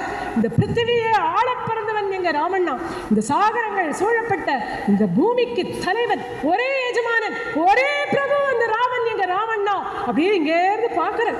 தர்பாசனத்துல தான் உட்கார்ந்துட்டு இருக்கார். சீதாமணியும் லக்ஷ்மணன் பக்கத்தில் நிற்கிறத அப்படியே பார்த்துட்டே வரும்பொழுது இப்போ மனசில் தான் என்னெல்லாம் காரணம், அதனால என்னெல்லாம் அண்ணா கஷ்டப்படுறான்னு தோன்றுறது. அமைச்சர்களெல்லாம் சூழப்பட்டு சபையில் உட்கார வேண்டிய அண்ணா மிருகங்களெல்லாம் சூழப்பட்டு இப்படி காட்டில் தர்பாசனத்தில் வந்து உட்கார்ந்துட்டுருக்காரு, இதுக்கு நான் தானே காரணம். அப்படியே சந்திரமெல்லாம் பூசிக்கப்பட வேண்டிய அந்த தேகத்தில் புழுதி விடந்திருக்கே, அதுக்கு நான் தானே காரணம். அப்படியே வேளைக்கு பட்டு பீத்தாமரத்தை மாற்றி மாற்றி கட்டிக்க வேண்டிய எங்கள் அண்ணா இப்படி ஒரு மரவரியை கட்டிட்டு இருக்காரே, அதுக்கு நான் தானே காரணம். இது அத்தனைக்கும் நான் தானே காரணம். சுகமாக இருக்கக்கூடிய எங்கள் அண்ணா இவ்வளோ கஷ்டப்படுறதுக்கு நான் தானே காரணம் அப்படிங்கிற குற்ற உணர்வால் சொல்கிறார். திக் ஜீவிதம், நான் ஏன் பிறந்தேன், நான் பிறந்ததுனால தானே எங்கள் அம்மா எனக்கு ராஜ்யம் அப்படின்னு நினச்சா நான் பிறக்காமே இருந்திருக்கலாமே அப்படிங்கிற எண்ணம் எல்லாம் மனசில் வரும்பொழுது கிட்ட வந்தாச்சு. இன்னும் ஒரு 4 அடி எடுத்து வச்சா அண்ணா கிட்ட போயிடலாம். ஆனால் நமக்கு ரொம்ப சந்தோஷமாக ரொம்ப துக்கமாக இருந்தால் நடக்கவே முடியாது, கால்கள் நழுவும் இல்லையா, அதனால ஒரு 4 அடி முன்னாடியே கீழே விழுந்துட்டேன். பாதம் அப்ராப்ய ராமஸ்ய வந்தே சரணோருதன் அப்படியே கீழே விழுந்துட்டேன். பின்னாடியே வரக்கூடிய சத்ருகர் அவரும் பரதன் இருக்கிற இடத்துல நின்றுட்டு அண்ணாவுக்கு நமஸ்காரம் பண்ணினார். ஓடி வர ராமன் ஒரு 4 வயசு குழந்தை ஸ்கூல்லேருந்து ஓடி வரது புஸ்தக மூட்டையை தூக்கி அம்மா அப்படின்னு ஓடி வரும்பொழுது தடிக்கு விழுந்தா அந்த அம்மா உடனே ஓடி வந்து குழந்தைய மடியில் எடுத்து வச்சுப்பா. ஏண்டா குழந்தை பார்த்து வரக்கூடாதா அப்படின்னு இந்த புஸ்தக மூட்டையெல்லாம் எடுத்து வச்சு தடவி கொடுப்பா இல்லையா? சாதாரண பிராகிருத்தமாக இருக்கக்கூடிய அம்மாவுக்கே இவ்வளோ வாத்சல்யம்னா கோட்டி மாத்திர வாத்சல்யம் இல்லையா அந்த ராமச்சந்திர பிரபுவுக்கு? ஓடி வந்து அந்த 2 குழந்தைகளையும் அள்ளி அணைச்சுட்டு தன் மடியில் உட்காந்து வச்சுட்ட 2 பேரையும் மாற்றி மாற்றி பார்க்குறேன். கண்களில் கண்ணீர் பெருக எத்தனை நாளாச்சு? 12-13 வருஷம். குழந்தைகள் ரொம்ப இழைச்சி போயிட்டாலே, ஜட்டாபாரம் போட்டுருக்காளே 2 பேரும் அப்படின்னு மனசில் சந்தோஷம் வேதனை எல்லாம் ஒரு சேர ராமரும் கண்களில் கண்ணீரை பெருக்கிண்டு பரத சத்ருனால அணைச்சுண்டார் அப்படிங்கிற இந்த கட்டத்தோடு நான் பூர்த்தி பண்ணிக்கிறேன். அடுத்த அண்ணா சொல்லுவாள். எல்லாருக்கும் சீத்தாரு.